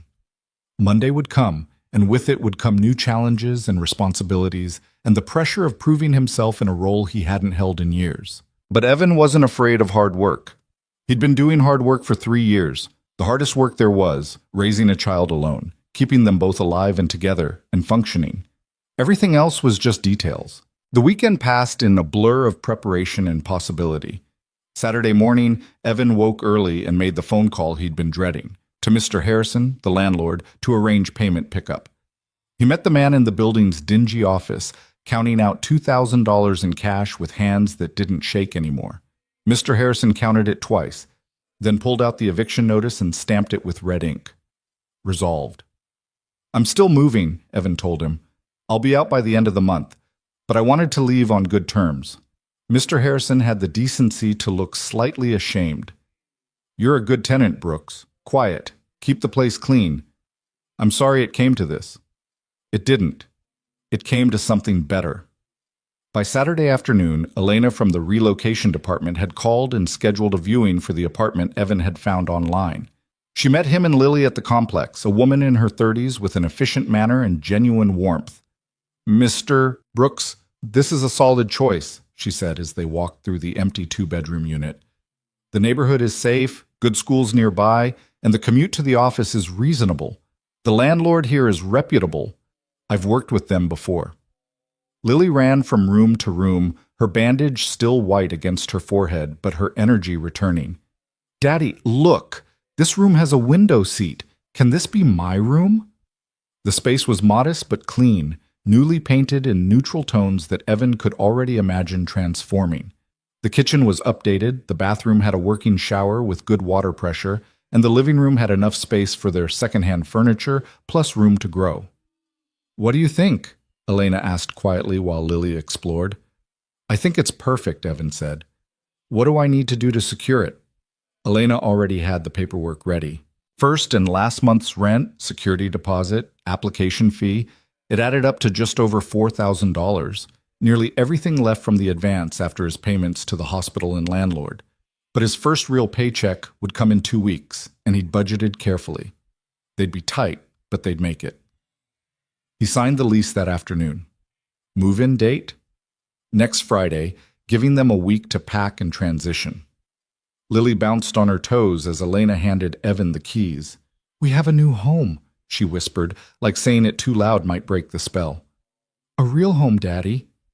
"We do, baby. We really do." Sunday was spent sorting through their belongings, deciding what to keep and what to let go. 3 years of poverty had taught Evan not to accumulate much. They'd sold anything of value long ago, but there were still decisions to make. Clothes Lily had outgrown, kitchen items they'd never use, the remnants of a life that no longer fit. Mrs. Chen came by with boxes she'd collected from the grocery store, and together they packed while Lily organized her stuffed animals by order of importance. Mr. Whiskers remained number 1, but there was now a whole ranking system for the others. "You know," Mrs. Chen said as she wrapped dishes in newspaper, "I've watched you struggle for 3 years, Evan. Never complaining, always putting that girl first. I'm so proud of you for not giving up." "There were times I wanted to," Evan admitted. "Times I didn't think I could keep going." "But you did. That's what matters." She placed a wrapped plate carefully in the box. "And now look at you. New job, new apartment, new start. Sarah would be so proud." The mention of his wife still carried weight, but it was different now. Less like grief and more like memory, the kind that hurt but also healed. "I hope so," Evan said quietly. "I really hope so." That evening, Evan laid out his clothes for Monday.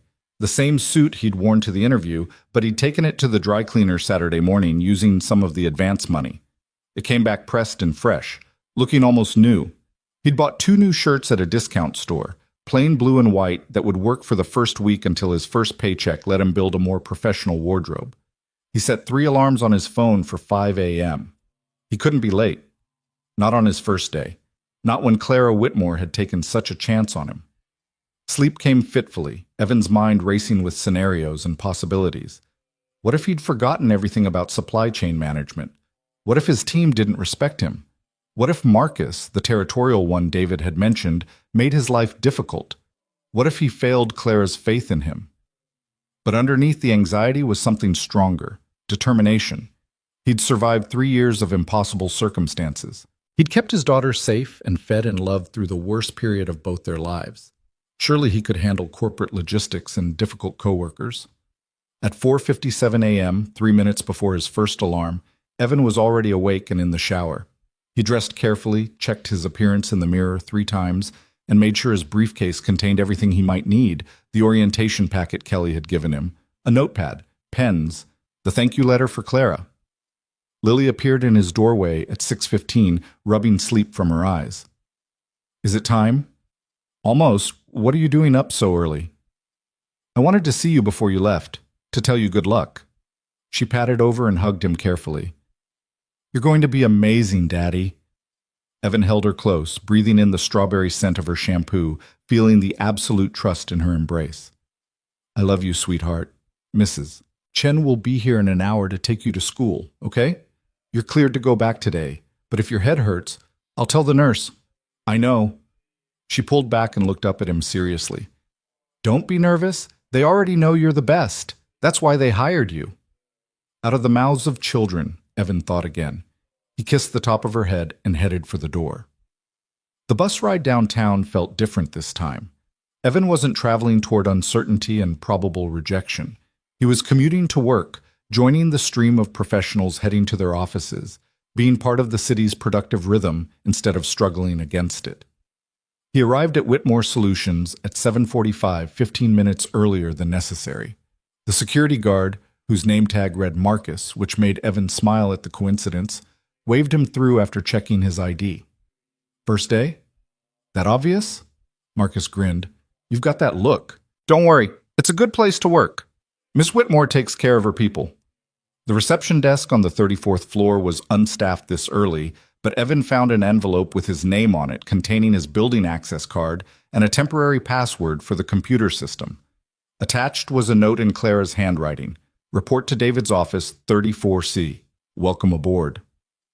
David Chen's office was smaller than Clara's, but still impressive, with windows overlooking a different angle of the city. David was already there, tie loosened, coffee in hand, reviewing something on his computer screen. Evan? Right on time. Actually early. I like that. He stood and shook Evan's hand warmly. Coffee. I have a pot going constantly. Please. They sat at a small conference table in David's office, and for the next hour, David walked Evan through everything he needed to know. The team structure, the current projects, the expectations and deliverables. It was a lot of information, but Evan found himself absorbing it eagerly, his mind clicking back into professional mode like a muscle remembering its function. Your team is good people, David said. Sarah Lynn handles data analytics. She's brilliant but quiet. Ramon Cortez manages vendor relations. Gregarious, knows everyone in the industry. Keisha Washington coordinates the actual warehouse operations. Tough as nails, doesn't suffer fools. And Marcus Tremont, the territorial one, Evan finished. David smiled ruefully. Clara warned you. Yeah, Marcus. He's been here 5 years, expected to get your position when it opened up. He's competent, but he lacks the strategic thinking Clara wanted for this role. He'll test you, try to undermine your authority. Don't take it personally, and don't let him walk over you. Set boundaries early. Understood. Good. Now you'll spend this morning getting set up, computer access, meeting the team, getting oriented. This afternoon, Clara wants to have lunch with us in her office. She does that with all new hires in key positions. It's part mentorship, part evaluation. Just be yourself. That's who she hired. At 9 a.m., David led Evan down the hall to a large open workspace where his team sat in a cluster of cubicles surrounding what would be Evan's office, a real office with walls and a door and a window. It wasn't huge, but after 3 years of nothing, it felt palatial. Everyone, David called out, and 4 people looked up from their work. This is Evan Brooks, your new coordinator. Evan, meet your team. Sarah Lynn was exactly as David had described. Petite, reserved, with sharp eyes that assessed Evan quickly. She shook his hand with a firm grip. Welcome. I've prepared some reports for you to review when you're ready. Ramon Cortez bounded over with the energy of someone who genuinely loved people. Evan, great to have you, man. If you need anything, and I mean anything, you just let me know. I know every supplier, every vendor, every contact worth knowing. Keisha Washington's handshake was businesslike, her expression neutral. Mr. Brooks, I'm looking forward to working with you. Warehouse operations is a complex beast, but I'll make sure you understand the full scope. And then there was Marcus Tremont, tall, mid-30s, with the kind of polished appearance that came from years in corporate environments. His handshake was just slightly too firm, his smile just slightly too tight. Marcus, I've heard a lot about your work here. Looking forward to learning from your experience. Something flickered in Marcus's expression. Surprise, maybe, that Evan had led with deference instead of authority. We'll see how it goes, he said noncommittally. The morning passed in a whirlwind of orientation activities. It came to set up his computer access and email. Kelly from HR stopped by with more paperwork. David checked in twice to make sure everything was going smoothly. And Evan's team, with varying degrees of enthusiasm, began to bring him up to speed on their current projects. Sarah's data reports were comprehensive and slightly overwhelming. Ramon walked him through their vendor relationships with entertaining anecdotes about everyone in the industry. Keisha gave him a brutally honest assessment of their warehouse efficiency metrics and where they were falling short. Marcus, notably, was scarce. He disappeared into meetings and phone calls, making himself unavailable for the introductions Evan had tried to arrange. The message was clear. He wasn't going to make this easy. But Evan had faced harder challenges than a resentful coworker. He made notes, asked questions, and began to piece together the landscape of his new responsibilities. It was complex work, exactly as Clara had promised, but it was also familiar. The fundamentals hadn't changed. It was still about coordination, communication, and strategic problem solving. Skills he'd had before, skills he was rapidly remembering how to use. At 11:30, David appeared at his door. "Ready for lunch with the boss?" Evan's stomach tightened with nerves, but he nodded. "Ready." Clara's office felt different today. Still impressive, still immaculate, but somehow more welcoming. She'd had lunch brought in from somewhere upscale, spread out on the small conference table by her windows. Real china, not takeout containers. "Evan, David, sit please." Clara gestured to the chairs. "I thought we could have a working lunch, discuss how the morning went and what you can expect going forward." They settled in, and Clara served them herself. Grilled salmon, roasted vegetables, quinoa salad, the kind of food Evan hadn't eaten in years, the kind he couldn't even afford in the grocery store. "So," Clara said as they began eating, "first impressions?" "Overwhelming in the best way," Evan answered honestly. "The scope of the work is significant, but my team seems strong." "Well, most of them." David snorted. "Marcus being Marcus?" "He's making his feelings known through absence," Evan said diplomatically. Clara set down her fork, her expression becoming more serious. "Let me be clear about something, Evan. I hired you over Marcus for specific reasons. He's good at execution, but he doesn't think strategically. He doesn't innovate. He does what he's told and does it well, but this position requires more. It requires someone who can see 3 steps ahead, who can identify problems before they become crises, who can lead instead of just manage. I saw that in you during our interview," she continued, "the way you talked about your previous work, the way you approached problem solving. But more than that, I saw someone who understands that leadership isn't about authority. It's about responsibility. You've been leading for 3 years, making impossible decisions with limited resources, prioritizing and adapting, and finding ways forward when there didn't seem to be any. That's exactly what this role requires." The confidence in her voice made Evan sit up straighter. "Thank you. I won't let you down." "I know you won't, but I also want you to know that I don't expect perfection. You're going to make mistakes. Everyone does, especially in the first few months. What matters is how you handle them. Own your errors, learn from them, and don't make the same mistake twice." She paused. "And if Marcus or anyone else gives you trouble, you come to me or David immediately. We don't tolerate territorial nonsense here." They spent the rest of lunch discussing the strategic initiatives Clara wanted Evan to focus on: streamlining the West Coast distribution network, improving vendor contract negotiations, implementing a new inventory tracking system. Big projects with real impact. "I'm giving you significant autonomy," Clara said as lunch wound down. "David is your direct supervisor, but I want you to think independently, to bring me solutions instead of just problems. Can you do that?" "Yes," Evan said firmly. "I can." After lunch, as David headed back to his office, Clara gestured for Evan to stay for a moment. "I wanted to ask about your daughter. How is she?" The question, personal and genuine, caught Evan off guard. "She's good. Back to school today, healing well. The stitches come out next week." "I'm glad. And I meant what I said about family needs. If she has appointments or school events, you coordinate with David and you handle it. Your work quality matters, not the specific hours you're at your desk." "I appreciate that more than you know." Clara smiled, and for a moment she looked less like a CEO and more like the single mother she'd once been. "I know exactly how much you appreciate it, because I've been exactly where you are.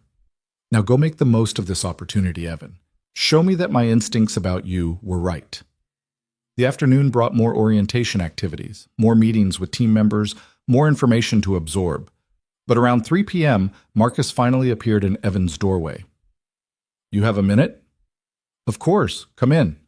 Marcus closed the door behind him, which felt ominous. He sat in the chair across from Evan's desk, his posture radiating barely contained frustration. "Let me be straight with you," Marcus said. "I've been here 5 years.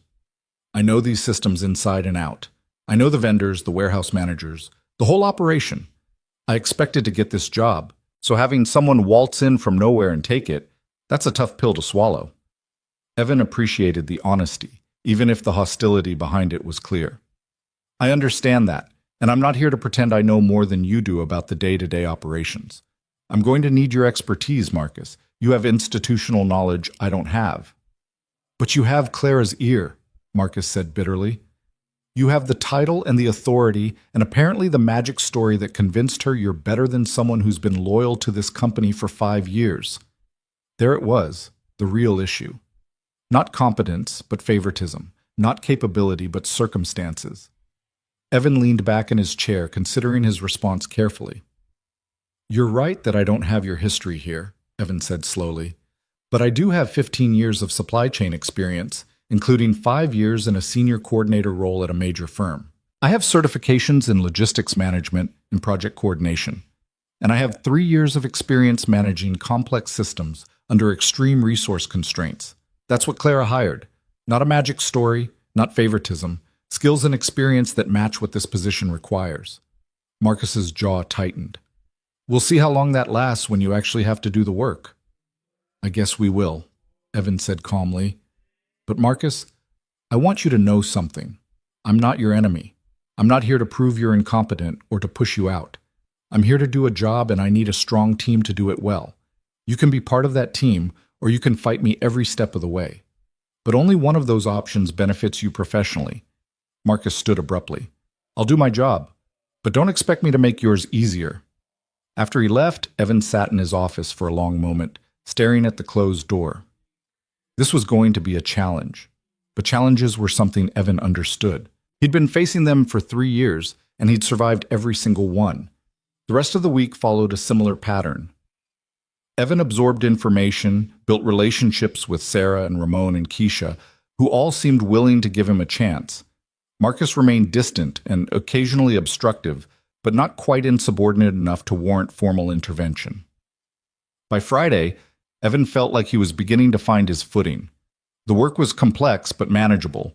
His team was functional, if not entirely cohesive, and he was starting to see the strategic opportunities Clara had mentioned. There were inefficiencies in their vendor contracts, redundancies in their warehouse operations, opportunities to streamline and improve. Friday afternoon, as Evan was preparing to leave for the day, his first week complete, his first paycheck deposited that morning, David stopped by his office. Survived week 1. How do you feel? Like I drank from a fire hose, Evan admitted. Evans, but in a good way. I'm starting to see the full picture. That's exactly what I wanted to hear. Listen, Claire and I have been talking, and we'd like you to take the lead on the West Coast distribution project. It's the biggest initiative we have going right now, and it'll be highly visible. Interested? Evan's heart rate picked up. This was exactly the kind of opportunity he'd been hoping for, a chance to prove his value, to make a real impact. Absolutely interested. Good. We'll set up a project kickoff meeting for Monday afternoon. Start thinking about your approach over the weekend. David paused. And Evan? You're doing great, really great. Claire's impressed, and so am I. After David left, Evan packed up his things and headed out, stopping at Clara's office on the way.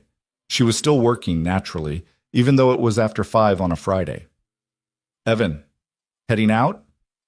Yes, but I wanted to give you this before I left. He handed her the envelope containing his thank you letter. I wrote this over the weekend, but I wanted to wait until I'd actually started the job to give it to you, to make sure I could thank you for something real, not just potential. Clara took the envelope, her expression curious. You didn't need to do this. I did, actually. My daughter reminded me that when someone changes your life, you say thank you properly.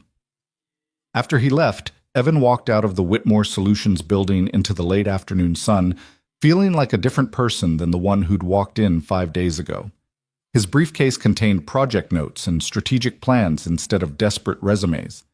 His bank account showed a balance that could actually cover their bills with money left over. His daughter had a new home waiting, and he had the means to make it everything she deserved. The bus ride home gave him time to reflect on the week. It had been challenging, sometimes overwhelming, occasionally frustrating when dealing with Marcus. But it had also been invigorating, engaging, the kind of work that made him feel capable and valuable instead of desperate and diminished. When he got home, Lily was already there with Mrs. Chen, homework spread across the kitchen table. She looked up as he entered, and her face lit up. How was your week, Daddy? It was good, baby, really good. He set down his briefcase and joined her at the table. They gave me a big project to lead. It's going to be a lot of work, but it's exciting. Are they nice to you there, the people you work with? Evan thought about Sarah's quiet competence, Ramon's enthusiasm, Keisha's no-nonsense professionalism. He thought about David's supportive management and Clara's unwavering faith. He even thought about Marcus's hostility, which was at least honest. Most of them are very nice. There's one person who's not happy I got the job, but that's okay. I don't need everyone to like me. I just need to do good work. Lily nodded sagely. Mommy used to say you can't control what other people think about you, only what you do. Your mom was a smart woman. I know, Lily said simply, and returned to her homework. That evening, as Evan looked around their apartment, half-packed boxes stacked against the walls, their few possessions organized and ready for the move, he felt a sense of completion. This chapter was ending. The chapter of survival and desperation and barely holding on. Next week, they'd move into their new place, and a new chapter would begin. One of stability and growth and building instead of just surviving. His phone buzzed with a text from an unknown number. He opened it to find a message that made his chest tight with emotion. Evan, I read your letter. You didn't need to thank me, but I'm glad you did because it reminded me why I do this work. Why I built this company the way I did. You're going to do great things here. I can already see it. Welcome to Whitmore Solutions. Clara Evan read the message 3 times, then saved it. Someday when things got hard or he doubted himself, he'd need this reminder. This proof that someone had believed in him when he'd stopped believing in himself. Daddy? Lily appeared beside him. Can we have pizza tonight to celebrate your first week? Pizza. Real pizza from an actual restaurant, not the frozen kind they'd been rationing for months. Evan pulled out his phone and opened the delivery app he hadn't been able to use in over a year. Yeah, baby, we can have pizza, the good kind with extra cheese. As they waited for dinner to arrive, Lily chattering about her week at school, and Evan half listening while his mind processed everything that had changed, he realized something profound. A week ago, he'd been a single father failing his 18th interview, drowning in debt, weeks from eviction, watching his daughter get hurt and knowing he couldn't afford to save her. Today, he was employed, housed, hopeful, and ordering pizza without calculating whether they could afford it. The transformation wasn't complete. He still had medical bills to pay, still had to prove himself at work, still had Marcus to deal with, and a move to complete, and 1,000 other challenges ahead. But the foundation had shifted. He wasn't standing on quicksand anymore. He was standing on solid ground, and for the first time in 3 years, he could look forward instead of just bracing for the next disaster. When the pizza arrived, hot and cheesy and perfect, Evan and Lily sat at their kitchen table and ate like royalty. And somewhere across the city, in a corner office on the 34th floor, Clara Whitmore read a thank you letter and smiled, remembering the single mother she'd been 15 years ago, knowing exactly how it felt to be saved by someone who saw your worth when no one else would. The circle of compassion, once broken, had been restored, and in its restoration, 2 lives had been transformed, the one receiving mercy and the one giving it, both discovering that sometimes the bravest thing you can do is believe in someone when they've stopped believing in themselves. The moving truck arrived at 7 a.m. on Saturday, smaller than Evan had expected, but sufficient for their modest collection of belongings. He'd hired 2 college students who needed the weekend work, and together they loaded boxes and furniture with an efficiency born from necessity. Lily supervised from the sidewalk, Mr. Whiskers tucked under her arm, calling out instructions about which boxes contained fragile items.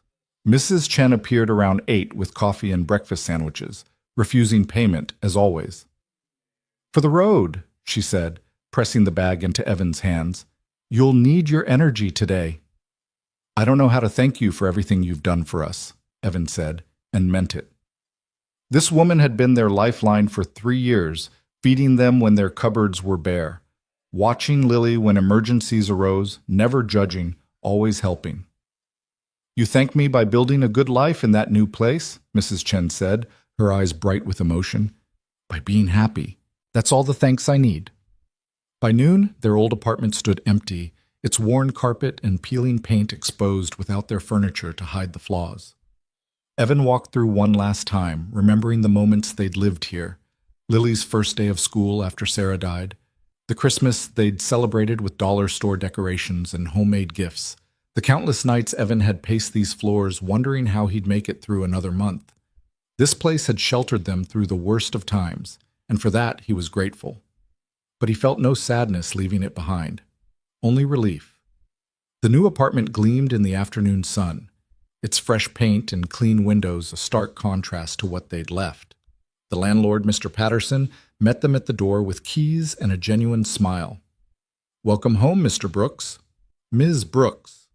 He shook Lily's hand seriously, treating her like the young lady she was becoming. "I think you'll be very happy here." The movers unloaded quickly, and by 3 p.m. Evan was alone with Lily in their new space, surrounded by boxes but filled with possibility. The living room was twice the size of their old one. The kitchen had counter space and appliances that actually worked, and Lily's bedroom, her own bedroom, with the window seat she'd fallen in love with, was waiting to be transformed. "Can we start on my room, Daddy, please?" Evan had stopped at the hardware store that morning, picking up paint supplies with money that didn't come from desperate calculations. Purple paint, just as promised. Glow-in-the-dark stars for the ceiling. A new bedspread patterned with constellations that he'd found on sale. They spent the afternoon painting, Lily's careful strokes on the lower walls while Evan handled the higher sections. She chattered constantly about how she'd arrange her furniture, where she'd put her books, whether Mr. Whiskers preferred the window seat or the corner by the closet. "He'll probably want both," Evan said, smiling at her serious deliberation. "Cats are particular about their territory." "Mr. Whiskers isn't a cat, Daddy. He's a friend." "You're absolutely right. I apologize to Mr. Whiskers." By evening, the walls were purple and drying. The stars were adhered to the ceiling in careful constellations that Evan had looked up online, and Lily stood in the center of her new room with an expression of pure wonder. "It's perfect," she whispered. "It's exactly what Mommy would have wanted." The mention of Sarah came easier now, less like reopening a wound and more like honoring a memory. Evan pulled his daughter close, both of them smelling of paint and possibility. "She'd be so proud of you, Lily. So proud of how strong you've been. She'd be proud of you, too. You didn't give up on us." That night, they ate Chinese takeout sitting on the floor of the living room, their furniture not yet assembled, boxes stacked around them like the building blocks of a new life. Evan's phone rang just as they were finishing. David Chen calling on a Saturday evening. "Evan, sorry to bother you on the weekend.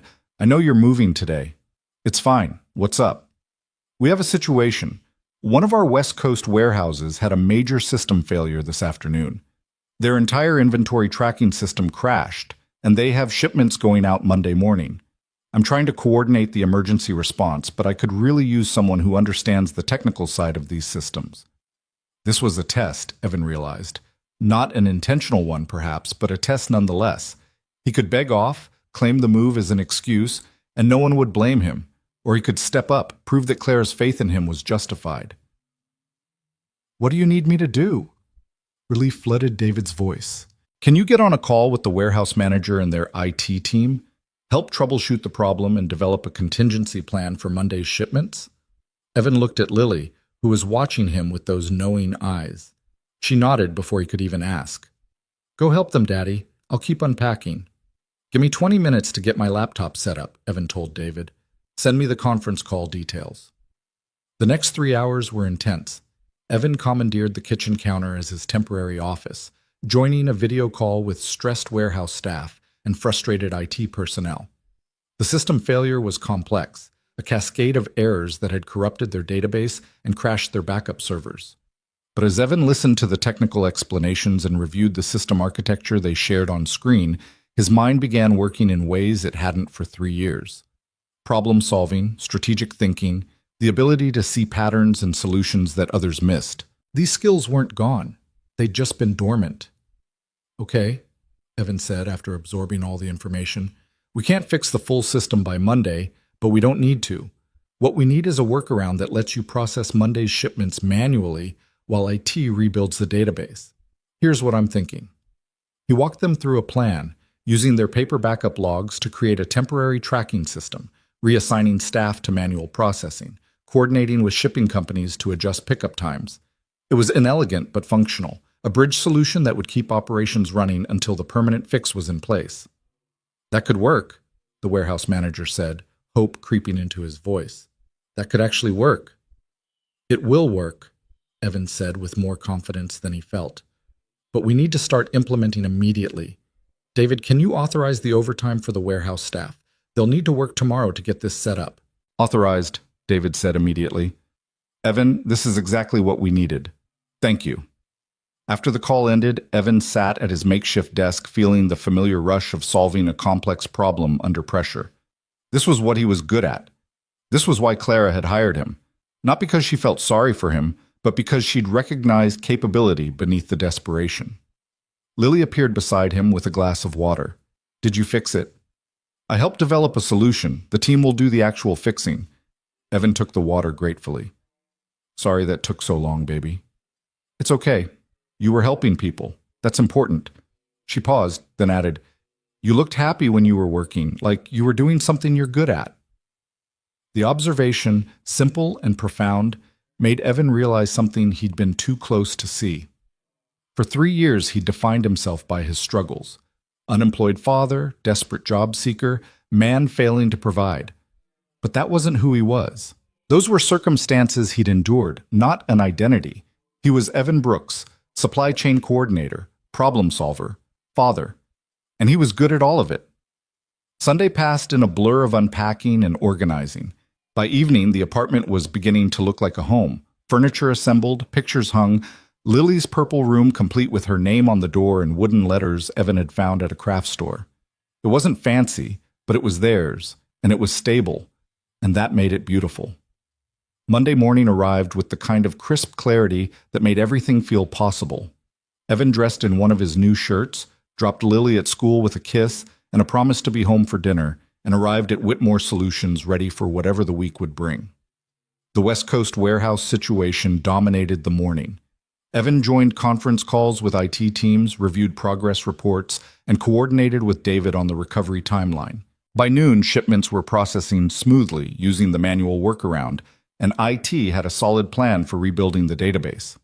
You saved us, the warehouse manager told Evan on their final call. If those shipments had been delayed, we'd have lost major contracts. I don't know how to thank you. Just keep me in the loop on the system rebuild, Evan said, and let me know if you need any other support. After lunch, David called Evan into his office with an expression that was hard to read, serious but not angry, contemplative rather than disappointed. Close the door, David said, and Evan's stomach tightened. Had he overstepped somehow? Made a mistake in the warehouse situation? Clara wants to see you. Now. David's expression softened into something like pride. Don't look so worried. This is good news. Clara's office felt familiar now, less intimidating than it had 2 weeks ago. She gestured for Evan to sit, but this time she came around her desk to sit in the chair beside him, creating an atmosphere of collaboration rather than hierarchy. David's been keeping me updated on the warehouse situation, Clara said without preamble. What you did this weekend, dropping everything on your moving day to solve a crisis, that's exactly the kind of commitment this company needs. But more importantly, the solution you developed showed strategic thinking and deep understanding of our systems. I'm impressed, Evan. Thank you. I'm just glad I could help. It was more than help. You prevented a disaster that could have cost us hundreds of thousands in lost contracts and damaged relationships. Clara paused, and something shifted in her expression. Which brings me to why I wanted to talk to you. The West Coast distribution project I mentioned? I'm not just asking you to participate anymore. I'm asking you to lead it. Complete autonomy, significant budget, visibility at the executive level. It's a big ask for someone 2 weeks into the job, but I think you're ready. Are you interested? Evan's heart raced. This was an opportunity beyond anything he'd imagined. A chance to prove himself at the highest level, to make a real impact on the company. But it was also a risk. Failing at something this visible would end his career at Whitmore Solutions before it really began. I'm very interested, Evan said carefully. But I want to be honest with you. I'm still getting up to speed on our current systems, still building relationships with the team. Is it smart to put someone so new in charge of your biggest initiative? Clara smiled, and it reminded Evan of the smile she'd given him when she first offered him the job. The smile of someone who saw potential others missed. Evan, do you know why companies fail? Not because they lack smart people or resources or opportunities. They fail because they become risk-averse. They promote based on seniority instead of capability. They value familiarity over innovation. They choose safety over excellence. She leaned forward slightly. I didn't build this company by being safe. I built it by taking calculated risks on people who deserve chances. You're one of those people. What about Marcus? He's not going to take this well. Marcus is a good employee, but he's reached his ceiling here. He doesn't have the vision for this kind of project. You do. Claire's expression became more serious. I won't lie to you. Taking this on will make you a target. Marcus will resent it. Other people might question it. You'll be under scrutiny. But that scrutiny is an opportunity. A chance to show everyone, including yourself, what you're capable of. So I'll ask again, are you interested? Evan thought about the man who'd sat in this office 2 weeks ago, broken and desperate, certain that he'd failed his daughter and himself. That man would have been too afraid to take this risk. But that man was gone, replaced by someone who'd learned that the only way out of hell was straight through it. Yes, Evan said firmly. I'm interested. I'll do it. Good. We'll announce it at the staff meeting Wednesday. In the meantime, I want you to start developing your project plan.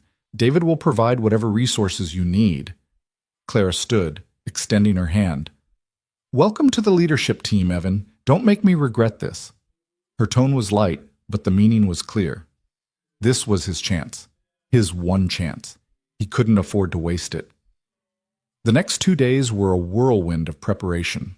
Evan worked late both nights developing his project plan, researching best practices in distribution network optimization, preparing presentations that would convince stakeholders to trust his vision.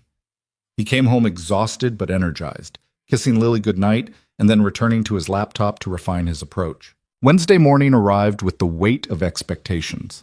The staff meeting was at 10 a.m., and Evan had been told to prepare brief remarks about the project. He'd rehearsed them a dozen times, but his hand still shook slightly as he waited for the meeting to begin. The conference room held about 30 people, managers, coordinators, senior staff. Marcus sat near the front, his expression neutral, but his body language radiating tension. He knew something was coming. Clara called the meeting to order, moving through routine business efficiently before reaching the main announcement. As many of you know, we've been planning a major overhaul of our West Coast distribution network. This is our largest capital project this year, with implications for efficiency, cost management, and customer satisfaction. She paused, letting the importance sink in. I'm pleased to announce that Evan Brooks will be leading this initiative as Senior Project Director. The room went still. A few people clapped politely. Most just stared, processing the information. Marcus's face had gone white, then red. His jaw clenched so tight, Evan could see the muscle jumping. Evan joined us 2 weeks ago, Clara continued, but he's already demonstrated the strategic thinking and problem-solving capability this project requires. As evidenced by his handling of last weekend's warehouse crisis, he has the skills and judgment to lead our most important initiative. Evan, would you like to say a few words? Evan stood, acutely aware of every eye on him. He'd prepared remarks, but suddenly they felt wrong, too formal, too defensive. Instead, he spoke from the heart. Thank you, Clara. I know some of you are wondering why someone so new to the company is being given this responsibility. That's a fair question. He looked around the room, making eye contact with as many people as possible. I can't promise I won't make mistakes. I'm still learning your systems, your culture, your ways of working, but I can promise absolute commitment to this project's success. I can promise to listen to your expertise, to value your input, to build a team that achieves something remarkable. He paused, then added, I've spent the last 3 years learning that the only way through difficult situations is with honesty, hard work, and refusal to give up. That's what I bring to this project. That's what I'll bring every single day. And I hope those of you with the experience and knowledge I lack will partner with me to make this work.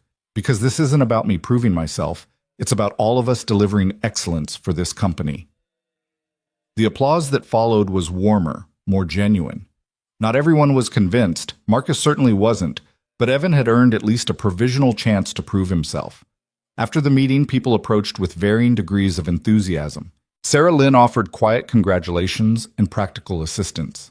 Ramon promised to introduce him to key vendor contacts. Keisha said simply, Don't screw this up, Brooks. A lot of us are counting on you. Marcus didn't approach at all. He left the conference room immediately, his anger visible in every stiff movement. Evan knew that confrontation was coming. He just didn't know when.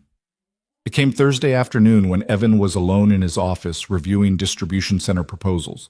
Marcus appeared in his doorway without knocking, closing the door behind him with more force than necessary. "We need to talk." "Sit down," Evan said calmly, though his pulse quickened. Marcus didn't sit. He stood with his arms crossed, radiating hostility. 2 weeks. You've been here 2 weeks, and you're leading the biggest project this company has. Do you have any idea how insulting that is? To those of us who've been here for years, who've proven ourselves, who've earned advancement. I understand you're upset. Upset? Marcus's laugh was bitter. I'm furious. I've given this company 5 years of my life, 5 years of coming in early, staying late, doing whatever was asked. And what do I get? Passed over for someone Clara feels sorry for because he's a single dad with a sob story. The words hit harder than Evan expected, not because they were true, but because they echoed his own fears. Was that why Clara had hired him? Because she felt sorry for him? But then Evan remembered the warehouse crisis, remembered solving that problem not through pity, but through competence. He remembered Clara's words about capability and vision and calculated risks. You're wrong, Evan said quietly. Clara didn't hire me because she felt sorry for me. She hired me because I'm good at this work, because I have skills and experience that match what this project needs. Skills you haven't used in 3 years. Experience that's outdated. You're rusty, Brooks, and everyone knows it. Maybe I am, Evan acknowledged, but I'm also hungry. I'm motivated in ways comfortable people aren't. I know what it's like to fail, to struggle, to have everything on the line. That makes me sharp. That makes me focused. And that's what this project needs. Someone who will fight for its success like their life depends on it. Marcus's expression shifted, some of the anger draining into something more complex. Hurt, maybe, or disappointment. I deserve this, he said, and his voice had lost some of its edge. I earned it. Did you? Evan asked, not unkindly. Marcus, I've looked at your work. It's solid, competent, exactly what's expected. But this project doesn't need solid. It needs innovative. It needs someone who can think 3 steps ahead, who can see solutions that aren't obvious, who can lead people through ambiguity and uncertainty. That's not an insult to you. That's just a different skill set. So what am I supposed to do? Just accept being passed over? Keep doing solid, competent work while you get all the glory? No, Evan said firmly. You're supposed to decide what you want. If you want to be part of this project, if you want to contribute your expertise and help make it successful, I would value that enormously. Your institutional knowledge is something I genuinely need. But if you can't get past your resentment, if you're going to undermine this project because you're angry at me, then you need to say so now. Because I can't lead a team with someone actively working against its success. The ultimatum hung between them, clear and unavoidable. Marcus could be part of the solution or part of the problem, but he couldn't be both. For a long moment, Marcus said nothing. He stared at Evan, weighing something internal and invisible. Then slowly, some of the tension left his shoulders. What would my role be? On the project team? The question was an olive branch, tentative but genuine. Evan grabbed it carefully. Senior Operations Analyst. You'd be responsible for evaluating current distribution center performance, identifying efficiency gaps, and developing improvement metrics. It's critical work that requires deep system knowledge, exactly what you have. And I'd report to you. Yes, but I'd rely on you. There's a difference between hierarchy and value, Marcus. One is organizational necessity. The other is genuine respect for what you bring. Marcus considered this, then nodded slowly. Okay, I'll do it. But Brooks, don't make me regret giving you a chance. The irony of the statement, Marcus giving Evan a chance when it was really the opposite, wasn't lost on either of them. But they both let it stand, a small fiction that preserved Marcus's dignity while opening the door to collaboration. After Marcus left, Evan sat in his office feeling the weight of what had just happened. He'd navigated a confrontation that could have destroyed the project before it started, and he'd done it with honesty and respect rather than authority and intimidation. That mattered, not just for the project, but for the kind of leader he wanted to be. His phone buzzed with a text from Clara. "David told me about your conversation with Marcus. Well handled.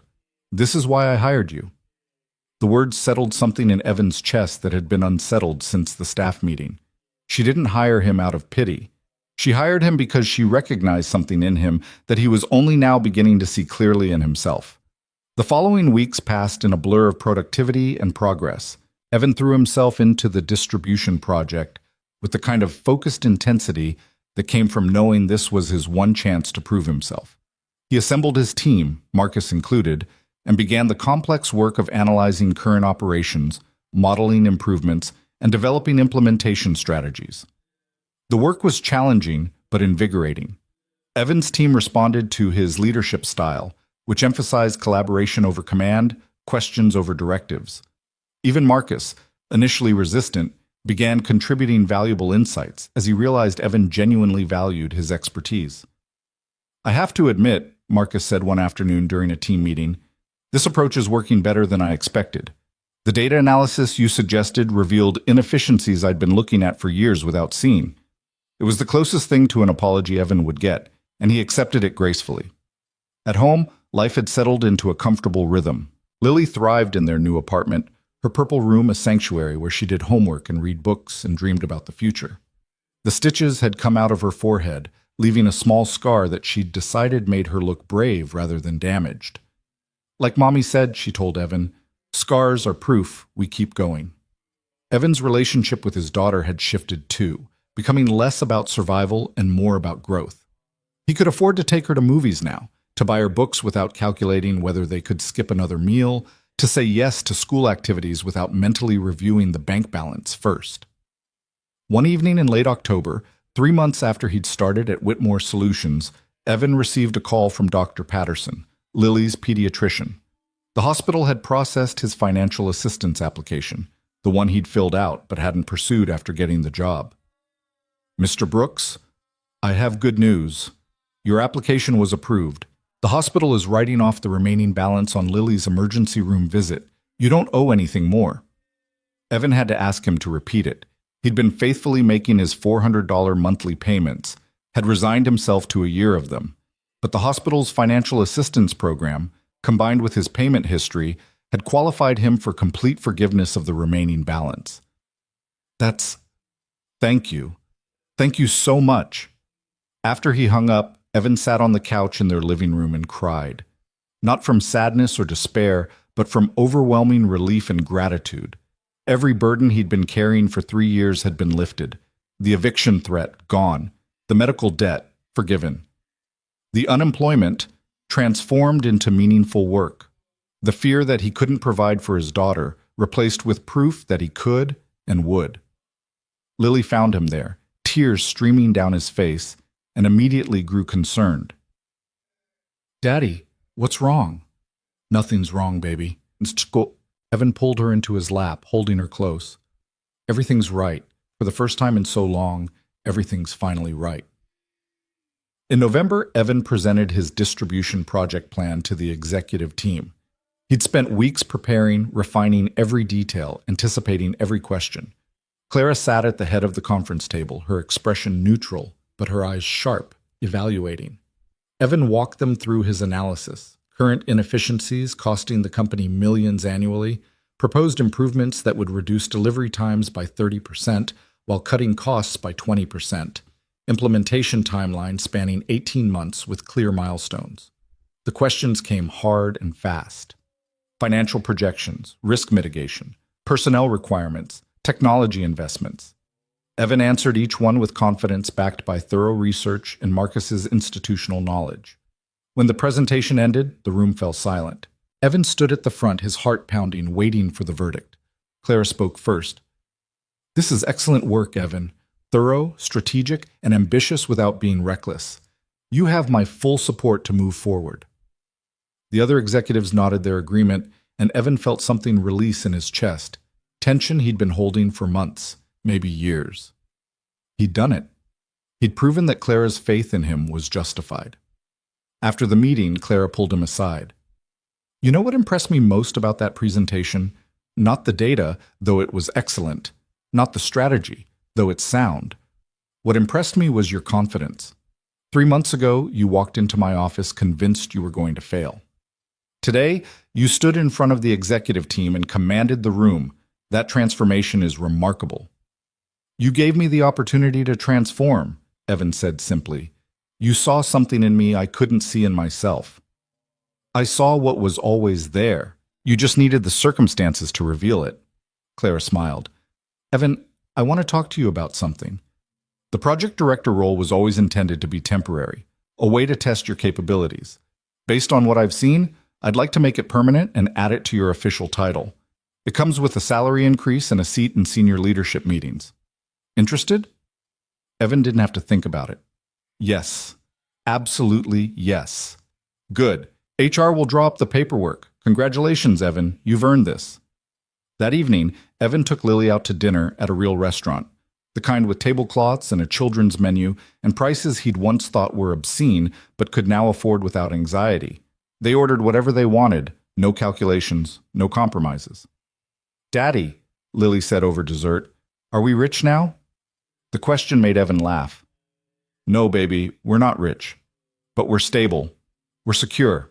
We don't have to worry about keeping the lights on or having enough food. That's not the same as being rich, but it's pretty wonderful. I think it's better than rich, Lily said seriously, because you're not scared anymore. I can tell. You used to be scared all the time, even when you tried to hide it, but you're not now. The observation, delivered with a child's brutal honesty, made Evan realize how much she'd been carrying too. Not just her own fears, but the weight of his, and how much lighter they both were now that the fear had been replaced with security. You're right, Evan admitted. I'm not scared anymore. And you know why? Because I learned something important. I learned that even when everything falls apart, even when you think you can't go on, sometimes someone shows up who believes in you, and that belief can change everything. Like Ms. Whitmore believed in you. Exactly like that. Do you think Mommy sent her to help us? Evan paused, considering the question carefully. He'd never been particularly religious, even less so after Sarah died. But there was something about the timing of it all. Clara running after him, seeing him at his lowest moment, choosing to help when she could have easily let him walk away. I don't know if Mommy sent her, Evan said slowly. But I think Mommy would be happy that Ms. Whitmore was there when we needed her most. And I think she'd tell us to pay that kindness forward someday, to be the person who helps someone else when they need it. Then that's what we'll do, Lily said with the simple certainty of childhood. When we can help someone, we will. Christmas that year was different from any they'd had since Sarah died. Evan could afford a real tree, real presents, a real holiday dinner. But more than the material things, there was joy, laughter, hope for the future instead of just survival in the present. On Christmas morning, Lily opened gifts with the enthusiasm of a child who'd learned not to expect much and was delighted to be wrong. Books and art supplies and a new winter coat she actually needed. And tucked at the back of the tree, one more box wrapped in silver paper. What's this? Lily asked, carefully pulling away the wrapping. Inside was a framed photograph, the one from Evan's briefcase, Sarah and Lily, at the beach, both laughing. But Evan had done something new with it. He'd had it professionally restored and enlarged, the colors brightened, the image clarified, and added a small engraved plaque at the bottom. Always with us. Always loved. Lily stared at the photograph for a long moment, then looked up at her father with tears in her eyes. Can we put it in the living room so Mommy can see everything we're doing? I think that's perfect, Evan said, his own voice thick. They hung it on the wall that afternoon, right where they'd both see it every day. A reminder of what they'd lost, but also of what they still had, each other, and the love that Sarah had given them both, still carrying them forward even in her absence. In January, Whitmore Solutions held its annual company celebration, a formal dinner where Clara recognized outstanding employees and announced company achievements. Evan attended in a new suit he'd bought specifically for the occasion, feeling like an imposter among executives and senior leaders who'd been with the company for decades.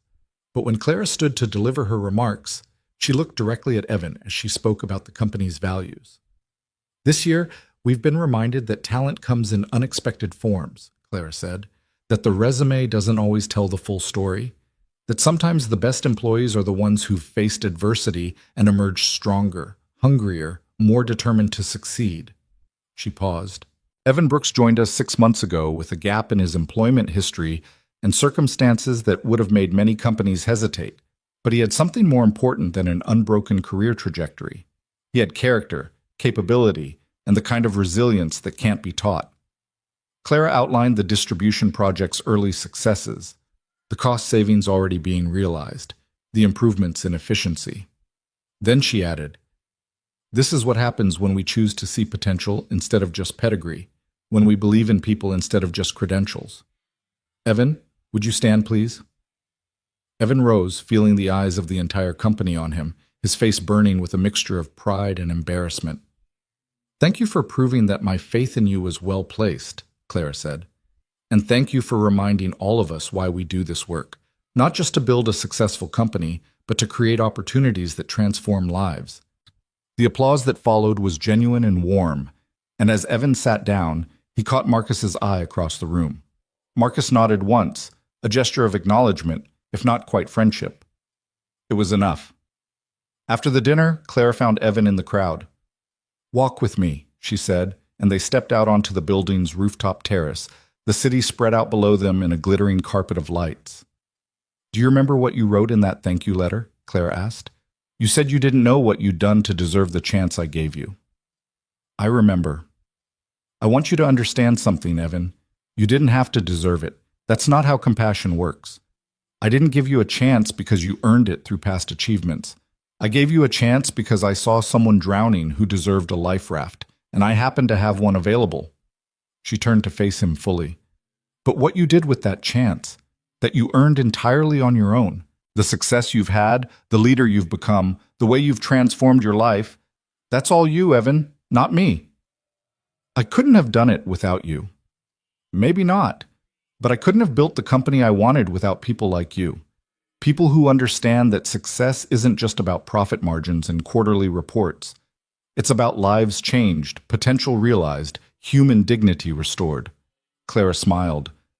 "You've given me something too, you know.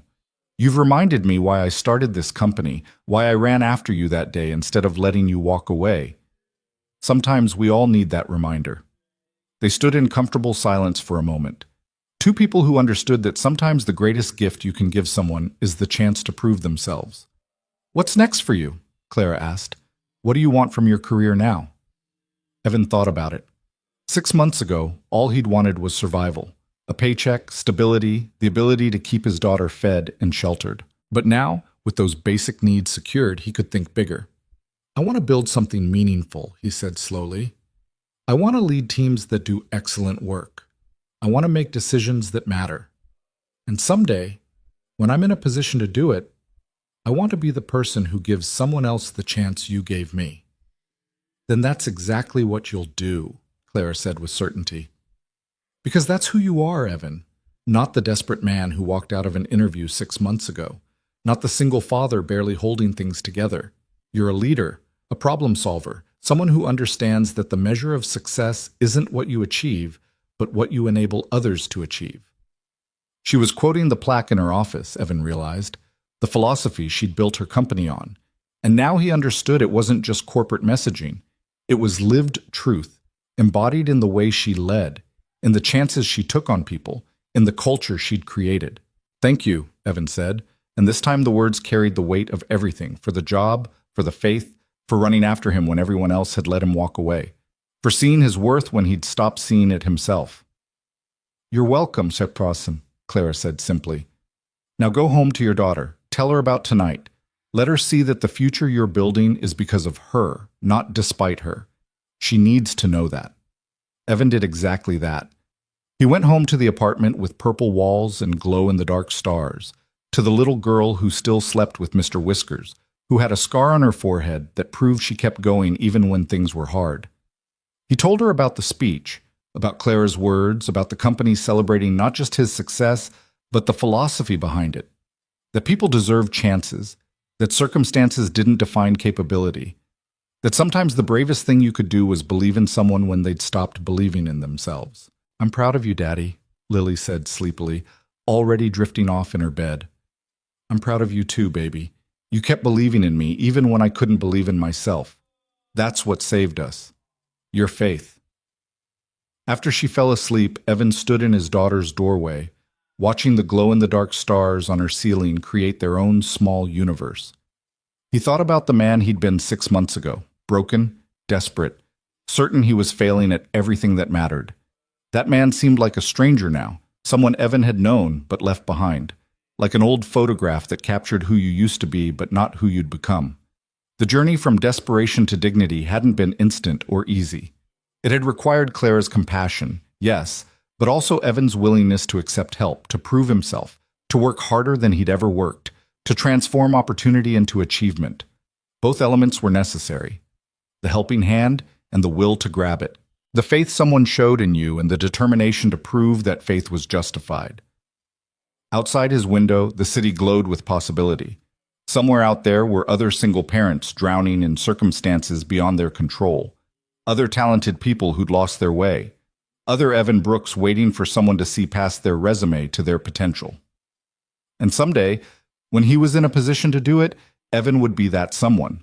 He'd be Clara Whitmore running down a hallway, choosing to help instead of letting someone walk away. He'd be the person who remembered what it felt like to be desperate and used that memory to fuel compassion instead of judgment. That was the real gift Clara had given him, not just a job, but a philosophy. Not just opportunity, but purpose. The understanding that success wasn't measured by what you accumulated, but by what you gave back, by the lives you touched, by the chances you gave to people who deserved them. Evan looked at the photograph of Sarah and Lily on his living room wall, at his wife's laughing face frozen in a moment of pure joy. He thought about how proud she'd be of the father he'd become, of the life he'd built for their daughter, of the man he'd proven himself to be when everything was stripped away except character and determination. "We made it," he whispered to Sarah's image. "We're going to be okay. Better than okay. We're going to thrive." And in that moment, standing in his modest apartment with his sleeping daughter safe in her purple room, Evan Brooks felt something he hadn't felt in 3 years. Not just hope, not just relief, but deep, abiding peace. The kind that comes from knowing you've walked through fire and emerged not just intact, but transformed.